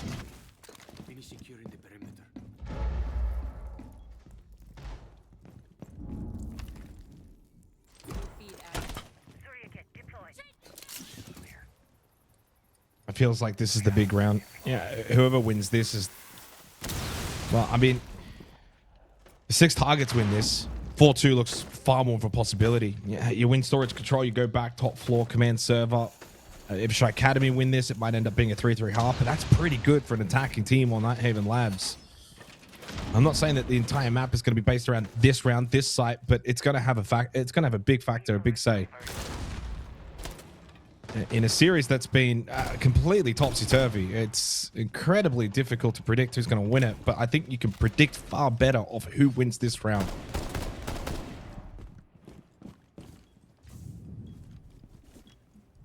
Yeah. So early util already being deployed from Shant. That's up above towards Con. The Grim Breeze trying to flush out this defense as Kai aggresses. IT Breach. He's so low on HP. Not really now in a position to contest all that aggressively. May look to transition back towards site, but he does get caught. Good work from the exterior. Faulty to net that pick. It's a couple of times now that Kaivenix has been kind of caught going back to site after trying to play aggressively. But the good news for him is that the aggressive plays have worked out most of the time. That's why he's got 5 kills. So I don't mind that for him. As Sean's going straight into storage. Is there anyone watching this? Indeed, there will be. Oh, Sean just gets stuck in the corner. Couldn't get the vault over. He's going down. Doesn't matter. SHAIIKADEMY clean up with the kills. Both first floor and second floor. Really good combination. And SHAIIKADEMY take a 3-2 lead. 6 targets will go back top floor. But that round ended swiftly. Yeah, sure did. Good work there on the clear, and a round advantage now for SHAIIKADEMY as we enter the final of the half. It's becoming increasingly challenging to separate these two here on Labs. Unable to find success over towards storage. We now return to the top floor for 6 targets. They lost it out on the first occasion, and then off the back of a big clutch from Orion, they won it out on the re-attempt. And so I think this time out on top floor, they'll be looking to find a way to better just contest and slow down this attack and not allow them to get into such strong execute positions like they have been able to on those last couple of attempts. 10 seconds left. Starting to feel the concern though for 6TARGETS now. Very much need to win this side of command server. 3-3 half. Still probably a better result for SHAIIKADEMY, but you got to take that now as your only option. And Rani has really stepped up here. 7-2. I kind of mentioned coming into this map, it was all reelers, all Kaken across the first 2 maps. They needed help elsewhere, and they're getting it. They're getting it from Rani. Right now, it's Ryan and Kyvanix is the 2 standouts for 6TARGETS. Just 1 kill for the remaining 3 each. And Zethi, Density, and Nico. The cap can in this round with the EDDs. See if that can maybe net them a fortunate kill or do some significant damage. Ryan will play IT this time rather than storage for the Zodo canister play. And that's cheeky from Zethi. Actually gets a bit of damage into Sean. Either get the kill or you get the exothermic, but it comes with a cost in Faulty finding the headshot. Good teamwork from SHAIIKADEMY to go and deal with the nuisance in Zethi. They get another opening kill. They'll dominate the half in that category, 4-2 in their favor, and now are set up to go for a pinch attack in towards the site.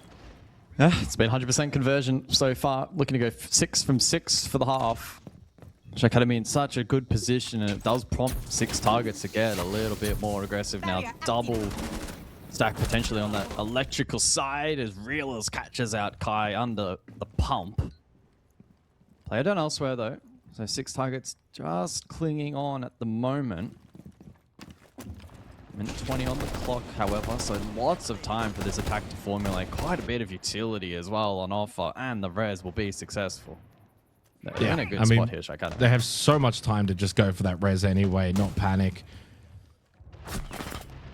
Nico, though, catches the timing on the rotate. Able to get rid of Rani, who wants low on health. At the very least for SHAIIKADEMY, if you're going to lose someone in that moment, it probably is Rani, who didn't offer a whole lot moving forward. Density easily dealt with by Reelers. Nico's going to get back to site, has been able to do so. Now he can take the contact up close. He just switched targets at the last second. Ryan by himself in the 1v4. Clutched up massively before on this site. Will need to do so again, and even better this time as Reelers is down after getting the kill onto Faulty. It's a 1v2. Hagen can go for the revive. Flash in towards Electrical. Does land onto Orion. Reelers back up. Reelers and Sean both low on health. Orion's done it once. Can he do it a second time? He can't deny the plant, so he needs to push forward. Likely to get caught here post-plant. The contact goes the other way. He's taken down a 1 HP. Kaken says not happening again this time as we enter the half-time break. It's a 4-2 lead for SHAIIKADEMY. They are dominating here on Nighthaven Labs. Get to go defense now as well, and sets up a second half that you don't want to miss. For us, we're not going anywhere actually for this break, guys. We've got a little bit of a plug to do, and it's a good one. It's about tier 2 in APL, all 3 regions, OCE, Asia, and APAC North. OCE Rivals, Asia's Boot Camp, and APAC North's Rebellion. Yeah, of course, this was recently revealed over on X at R6 Esports Asia. You can find the pinned tweet there for more additional details, but it is a year-long competition running parallel to the primary tier 1 circuit, and obviously a really good opportunity to dip your toes in the water of competitive Siege if you haven't in the past. And the reality is basically all the players that are here in tier 1 currently, those that have found success, good success overseas internationally over the years as well, they had to start somewhere, and the Challenger circuit is the perfect opportunity to do so. So again, if you want additional details, you can find them over at R6 Esports Asia and sign up for 2026.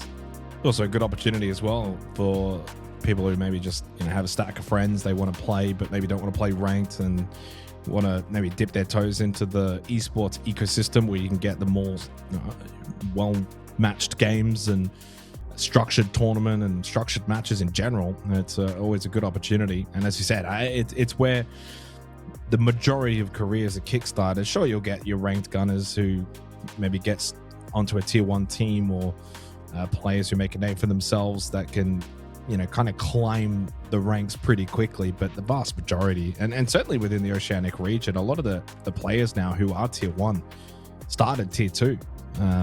So that pathway has proven to be successful over many years now, and a good opportunity presented in the APL region as we come to the end of the halftime role swap and begin the second half. SHAIIKADEMY leading 4-2, get to go defense now.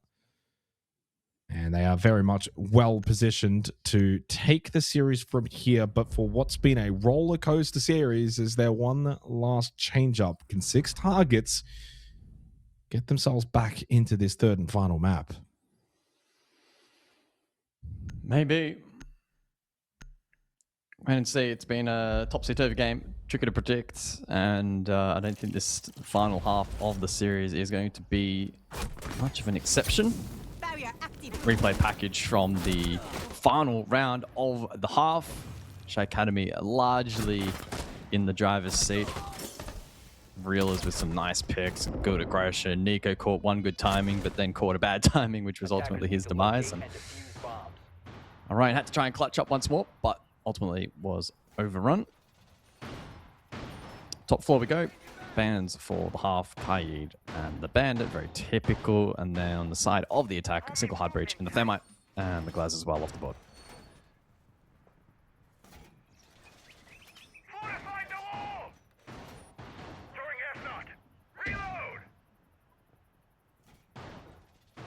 I like Density just going on to the Monty. Clearly, it's been a rough series for him. Hasn't been able to have impact. Monty's very, very strong on Nighthaven Labs. It's a role that has a pretty high skill ceiling. I think the best Montys in the world are pretty known and how good they can be with the operator. It's not as simple as just, oh, well, you got a big shield, you can't die. You got to be so careful with your positioning, playing around your teammates, information gathering, and then also giving that information over to your teammates. You look back to Lair and didn't play a single shield up there, back on border. Didn't play a single shield up there. It's a good little change up. So it's a during the halftime break, I wonder if it's just like, Density, we want you on the Monty, or do you feel comfortable playing on the Monty, or if he called it himself. 6TARGETS do come back and win, and he has a say and a big factor. That's something we can ask. They could get the kill onto Kyvanix, those. A 1-for-1 trade with Shont and Kyvanix leaves us in a 4 versus 4. And Density, again, this is where you can make an impact. Pushing through blue will look to be the goal for 6TARGETS. Certainly agree. So a 4 versus 4. Plethora of utility available still for the attack and the Monty, most critically, which can help to open up and really establish pressure against this defense. That being said, Reelers does have double impact. And there is a Nitro available as well. Lurk down below from Nico. If Reelers gets dislodged, Nico might be able to net the kill, but timing doesn't quite go his way. And so I wonder, what's the end point here? What's the end goal for 6TARGETS in this round? How do they try and leverage the Monty here and try and get control? Zethi will wait for a timing. This may be used for the warehouse push. Could also just be a little bit of a bait. Picks elsewhere, though, going the way of the defense, and they haven't been able to leverage this Monty correctly. Well, I mean, it's a two-factor. It's not just like, oh, well, what's Density doing? It's what are the others doing? You got to be so careful. You've got a Monty on the board, so you got to utilize him properly. And Density's doing his job. He's pushing through blue. No one's really pushing with him. So that's a team issue. You guys have got to coordinate. And Zethi trying to do it all, and well, he kind of had to do it all at that point. Yeah, I mean, this is a win for SHAIIKADEMY, right? It's a win if the Monty's by himself in a 1v2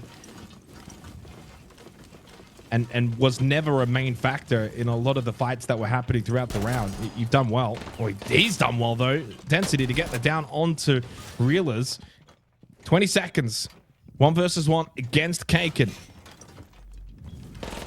Density going to give it his all and really needs to win this round. Needs to pull off a big clutch. Oh my days! Are you kidding? They've done it again! They've done it again! Density Density with the headshot pistol clutch. 6 targets in these clutch positions are just unstoppable. Wow. It's becoming a long list of big clutches now. And it seems like no matter what happens through the mid-round, that 100% conversion rate from opening kills will continue. 7 rounds in a row. And 2 of those have been such phenomenal clutches. I just don't get it. From 6 targets. Mind you, that was the substitute as well. That's Substitute really good work Monty from 1v2. Yeah. And and you can see his health. He knows how. I love this little flick up that he does here right at the end. He flicks up so that when he brings the pistol down, it's hitting the headshot more often than not. But that's filthy. Good mechanics. Very difficult to deal with that in a 1v1. Attackers' objective is to locate a bomb and defuse it. Honestly, I do wonder from Kaken's perspective if he's just better off kind of trying to play the time there. Run, force him to chase you or force him to go into a plant position. I mean, it's difficult. Yeah. Honestly, the vast majority of the clutches from 6 targets. And now SHAIIKADEMY is just throwing their bodies out the window. Yeah, Faulty, that's a very risky vault. He sees one cross left side window and thinks I can maybe catch him and shoot him in the back. Well, there was another one watching for 6 targets. They had the numbers. And now Rani's going to get a freebie, though, at least onto Nico. Good use on the Solus. Collects a freebie back. But if anyone's to die first for 6 targets, it's Nico's not a bad shout. He can just kind of sit back, call the action. In the meantime, primary hard breach has been deployed on the primary hard wall. And so perceived pressure now in towards the site will remain for the next 2 minutes. And how 6 targets look to leverage that will be now the next part, I suppose, of their decision tree. Double stack storage here. 6 targets may look to directly contest this, maybe in combination with the divert pressure up above. I think both would be valid. Exactly, to be the one to spearhead this vert pressure.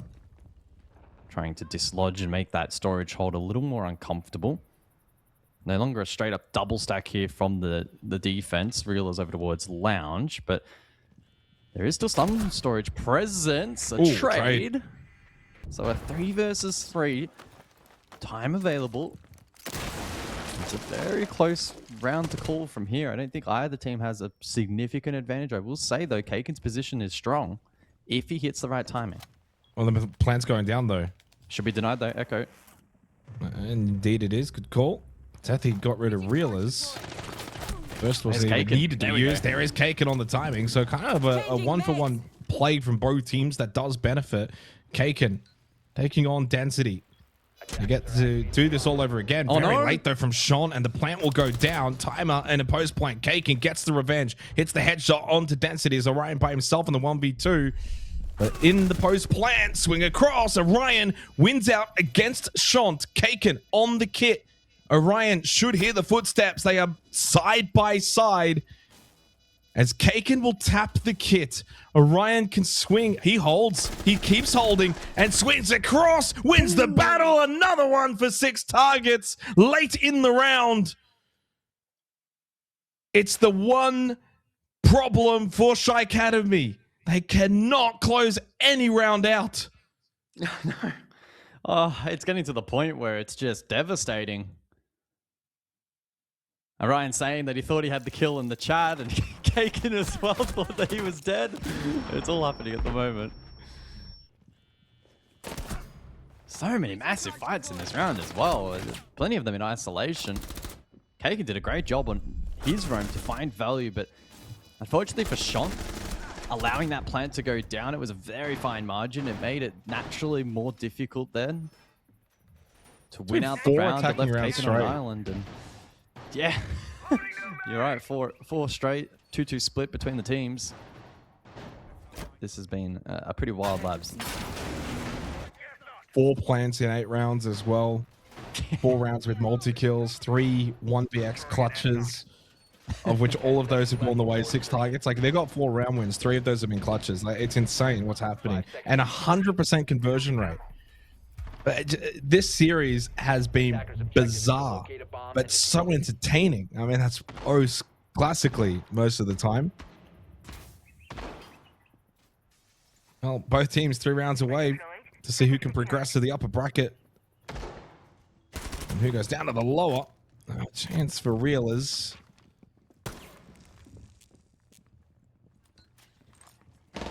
Here comes Sethi, though.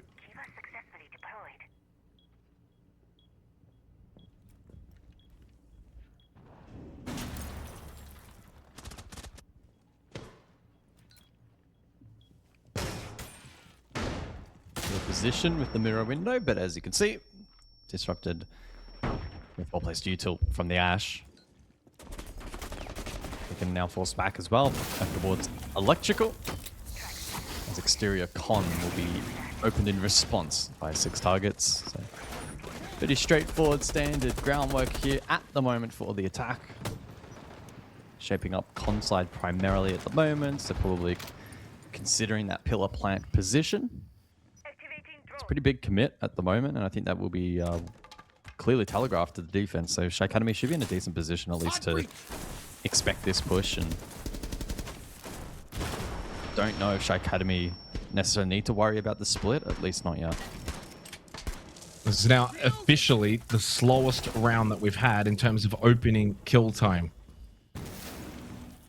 And at 27 was the previous lowest. 5 versus 5, you can feel the tensity is just increasing. Kaivenix trying to slip into IT. Here comes Reelers. He just goes for the pre-fire sweep across, and then it's Kaivenix that wins the battle. Rani falls down elsewhere, and Kaivenix can put some more damage in, but loses the battle. Nicely done from Cake in electrical to get that down. Faulty then finishes him off, but still the numbers are in favor of 6 targets.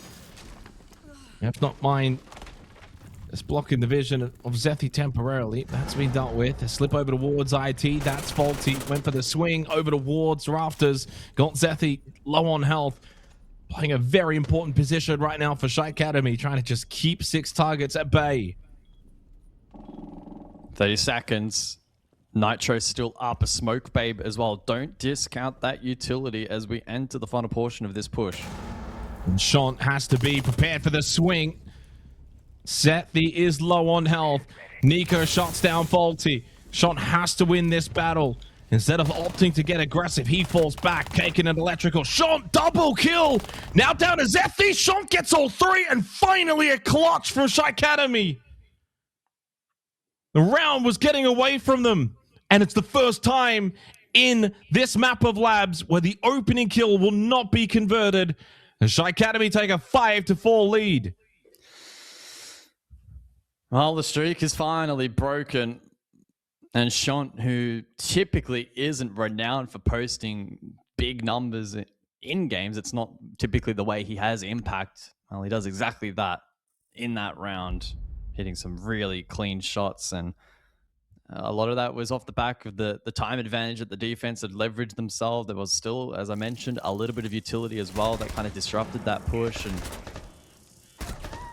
kind of started to flip the momentum pretty quickly back in favor of the defense. Kay can force that reposition with the smoke, and then Shant was able to collect those elsewhere on the fringe with some good work by himself with the SMG. They now reclaim the lead and head down to basement to potentially get one step closer towards that series point. It's a little bit like 6 targets in the first half, though. They kind of clutch win out on the best defensive site. So you take that, it's a round on the board, you go 5-4 up, but now you got to do the business elsewhere. Every world in which now that 6 targets can kind of get to 6-5 before SHAIIKADEMY then can go back to command server. 10 seconds So basement and potentially control storage are going to be super important. 10th round, 5-4. Been a fun series between these 2 teams. One of them, though, will head down to the lower bracket for next week's game. And even still at this point, it's hard to really say who it's going to be.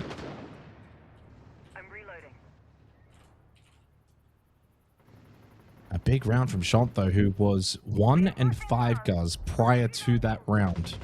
Now 4-5, and across the series had only had 6 kills up until that point. He got 50% of his kills in that round alone up to that point.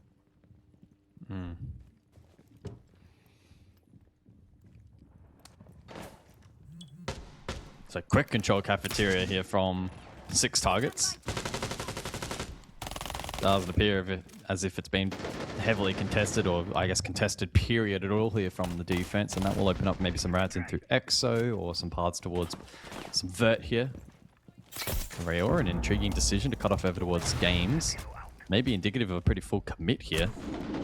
Oh, but Nico. Well, I was going to say caught off, but it's the other way around. It's Real as the full victim. Volty's still up above. But how much of a threat can he pose from this position? And it's the third time now on Labs that Realist has been the opening death. And of course, as we know throughout the series, he's been alongside Kaken, their best fragger. He only had the one opening death on border and back on lair, just the one as well. So that's been a big turnaround where Realist is struggling a little bit more in the opening entry department. 1-3 on Labs. This opens up the door now for 6TARGETS, and they want to go straight on through as Faulty goes down. They can get into the side itself. Watched though by Shant with the Yokai. Trying to get the pings out, but getting blocked a little bit. Well, so much info. There's that, the BPC, and the Solace. So a straight-up plant here probably won't work. And Rani from Storage gets at least one. The Solace and the Echo proving to do just enough to do sway 6TARGETS from being able to get this plant down. 3v3, just like that. Blink of an eye. And a chance as well for Kaken to hit his shots, and he does. The 6TARGETS may have got the first 2 kills of the round, but the next 4 have gone the way of 6TARGETS. Kaken 1 HP. Shant can get this Yokai moving to find out where Orion is. He's towards EXO. 1v3. Surely they spot the kit that this is a round that even as many clutches as we've seen from 6TARGETS, surely this is one that SHAIIKADEMY cannot lose. 15 seconds, 1v3. Yokai watching kit. Everything is set up and they do not falter. Match series points acquired for SHAIIKADEMY. Well, they took a calculated risk there. The defense, we saw 6TARGETS with full EXO control preparing for the plant, and the defense retaining position up above, fully committing to the Yokais and the BPCs, the information that they had to deny entry, to deny plant, and then, and only then, once they found that info and found a pick or two, were then transitioning below, finding kills, and mounting pressure, and completely disintegrating that attack. I think if 6TARGETS had their time over, they probably would have gone for maybe a pause in the action to gain a little bit more info, think about a secondary plant position. They didn't, and it proved very, very costly.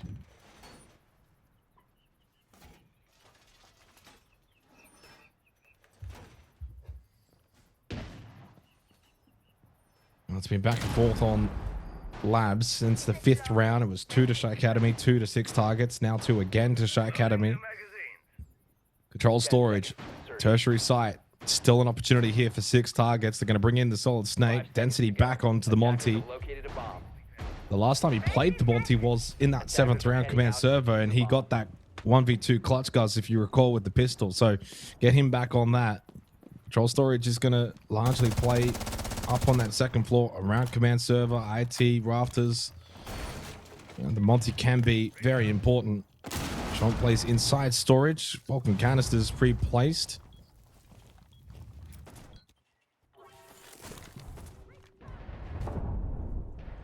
As Zethi slips into electrical already. This is aggressive early and nets in the opening kill. If he actually had stayed in that barbed wire, he may have also got reelers, but was forced back. That's the 5th straight opening kill for 6TARGETS. The bad news is they didn't convert in the last 2. Orion doubles down. Headshot onto Rani. 5v3 once again for the 2nd round straight. Drones up and running. Shant now under the pressure as well of the Solid Snake. His position inside of Storage is known. Kaken will need to play his part in supporting from up above. A reconfirm with another ping from that radar. Sean's done a good job to not over-aggress, maybe able to even slip out here. Probably sensing as well that they need to make a play. Real is also storage. A big commit in contesting the exterior of this building, not wanting to give away this control for free, understandably so. It's pretty high risk from the defense, but little options remain. If Realist goes for this swing, there are many bodies out there, but only spots the shield of Density first. Has another keeper barrier available on hand if required. Impacts too for him and Sean. Sean, speaking of, gets the kill onto Zethi. Clears out Lounge. He's going to drop, rotate. Oh, I like Just this. over a minute left, Candelas. And then from below, Density getting tagged up. Sean's rotate has been solid. Oh, the Monty and the Ying both low on health. Density going to try and stick to plant anyway. Gets forced off it. Big play from Sean. Vulcan canister pop is huge as well. Oh. Density up in flames. SHAIIKADEMY look to now do it again in a 5v3. They brought it back to their advantage, and it's all down to Nico and Orion.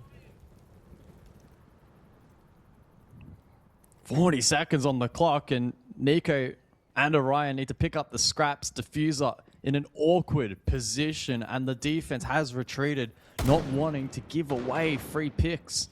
K can reposition up above. Surely this is going to be the dagger from here. It very well could be. K can now just fall back. He just puts a little doubt into their minds. 15 seconds, can no longer be on their second floor. Need to go get that kit and storage control. Watched by Realers. K can over towards Blue. Can either hold this, fight this, and chooses to. Wins the battle, and it's all done. SHAIIKADEMY pull off the win in one of the more topsy-turvy series that we've seen in a long time, even in this region. Back and forth. It simply came down to big moments, big plays. There wasn't a lot of difference between these two teams, let's be honest. Many of the clutches were won by 6 targets throughout the entire series, guys. But towards the very tail end, the last 2 to 3 rounds, it was SHAIIKADEMY that showed that they too have the clutch gene within them as they take this series and move forward in the upper bracket. Yeah, I think ultimately just the nature of these more structured maps being Lair for the opener and Labs for the closer probably did just favor them a little bit more so there in the end. A good test, though, of their mental, as you're right. This was quite a ridiculous matchup in terms of the sheer volume of clutches that took place over the course of the series. Most of which, not all, but most of which are on the receiving end of as well. The replay package will give us a bit of an insight into just how ridiculous, honestly, some of these were. And so, yeah, good test of their mental. They're able to refocus, recompose, and back themselves in, being the team with more experience to get the job done. And that was what ultimately played out in the end.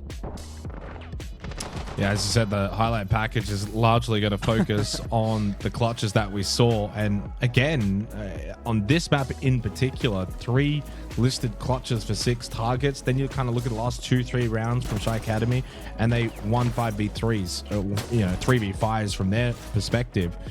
Density, this was absolutely massive. And to be fair, a lot of these clutches, I think for 6 targets, like you look at the scoreboard, they could have easily been 2-0 down after losing both command server. They could have lost it again here.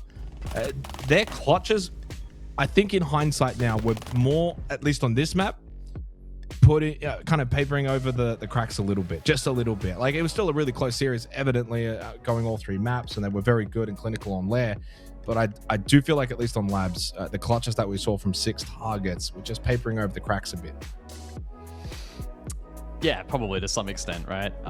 That being said, when you look in terms of opening kills, it was actually a big strength of 6 targets throughout this particular series. It does maybe put into question their ability to convert, but full credit to SHAIIKADEMY and their ability, I think, to find those win cons late round. I think they probably did a little bit better of a job overall in identifying what those were, converting that. Again, I think it probably plugs into the storyline that in terms of just raw experience at this kind of level, they did have that advantage going into this matchup overall in terms of their subset of players. And so, yeah, I think they were well rewarded with the win. Let's go chat to an old friend. It's Kaken, who is going to be very happy after what I imagine was a very stressful series. You can't be doing that, mate. You almost lost. Come on. No, I'm joking. I can't hear you, by the way. I don't know. Oh, hello? There you go. You're all fixed. You're all fixed. We can hear you now. Thank you, cool. Mr. Mogger.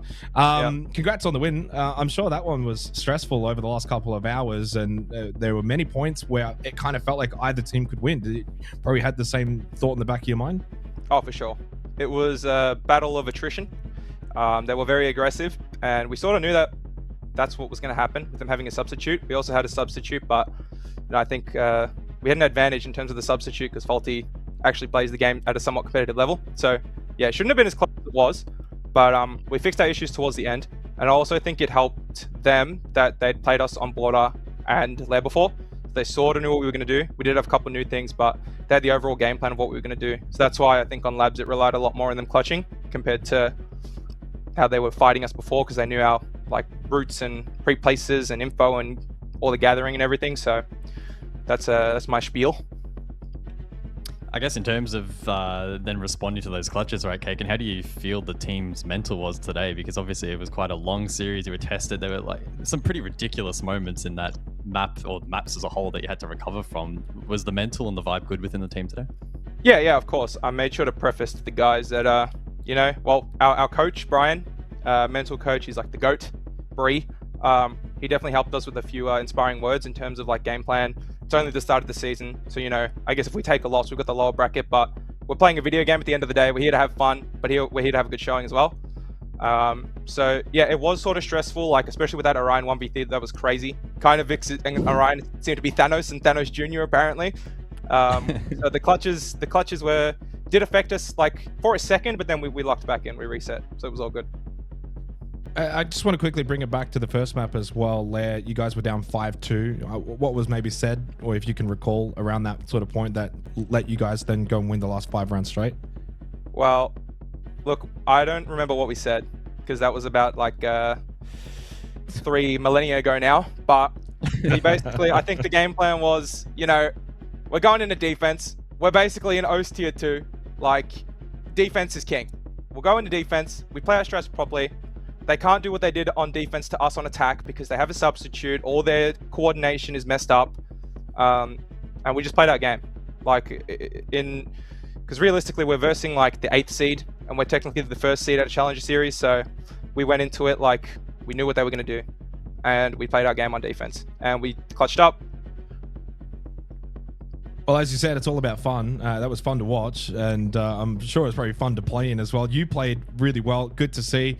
And best of luck, of course, against Man Esports LFO next week. That's going to be fun as well. Yeah, sure. That'll be even more fun. Can't wait. Thanks, Kaken, for the interview after the win. 2-1 SHAIIKADEMY over 6 targets. The first of our 3 matchups today. We've got, of course, now Enterprise versus Chef Jeff's Team Anios very shortly.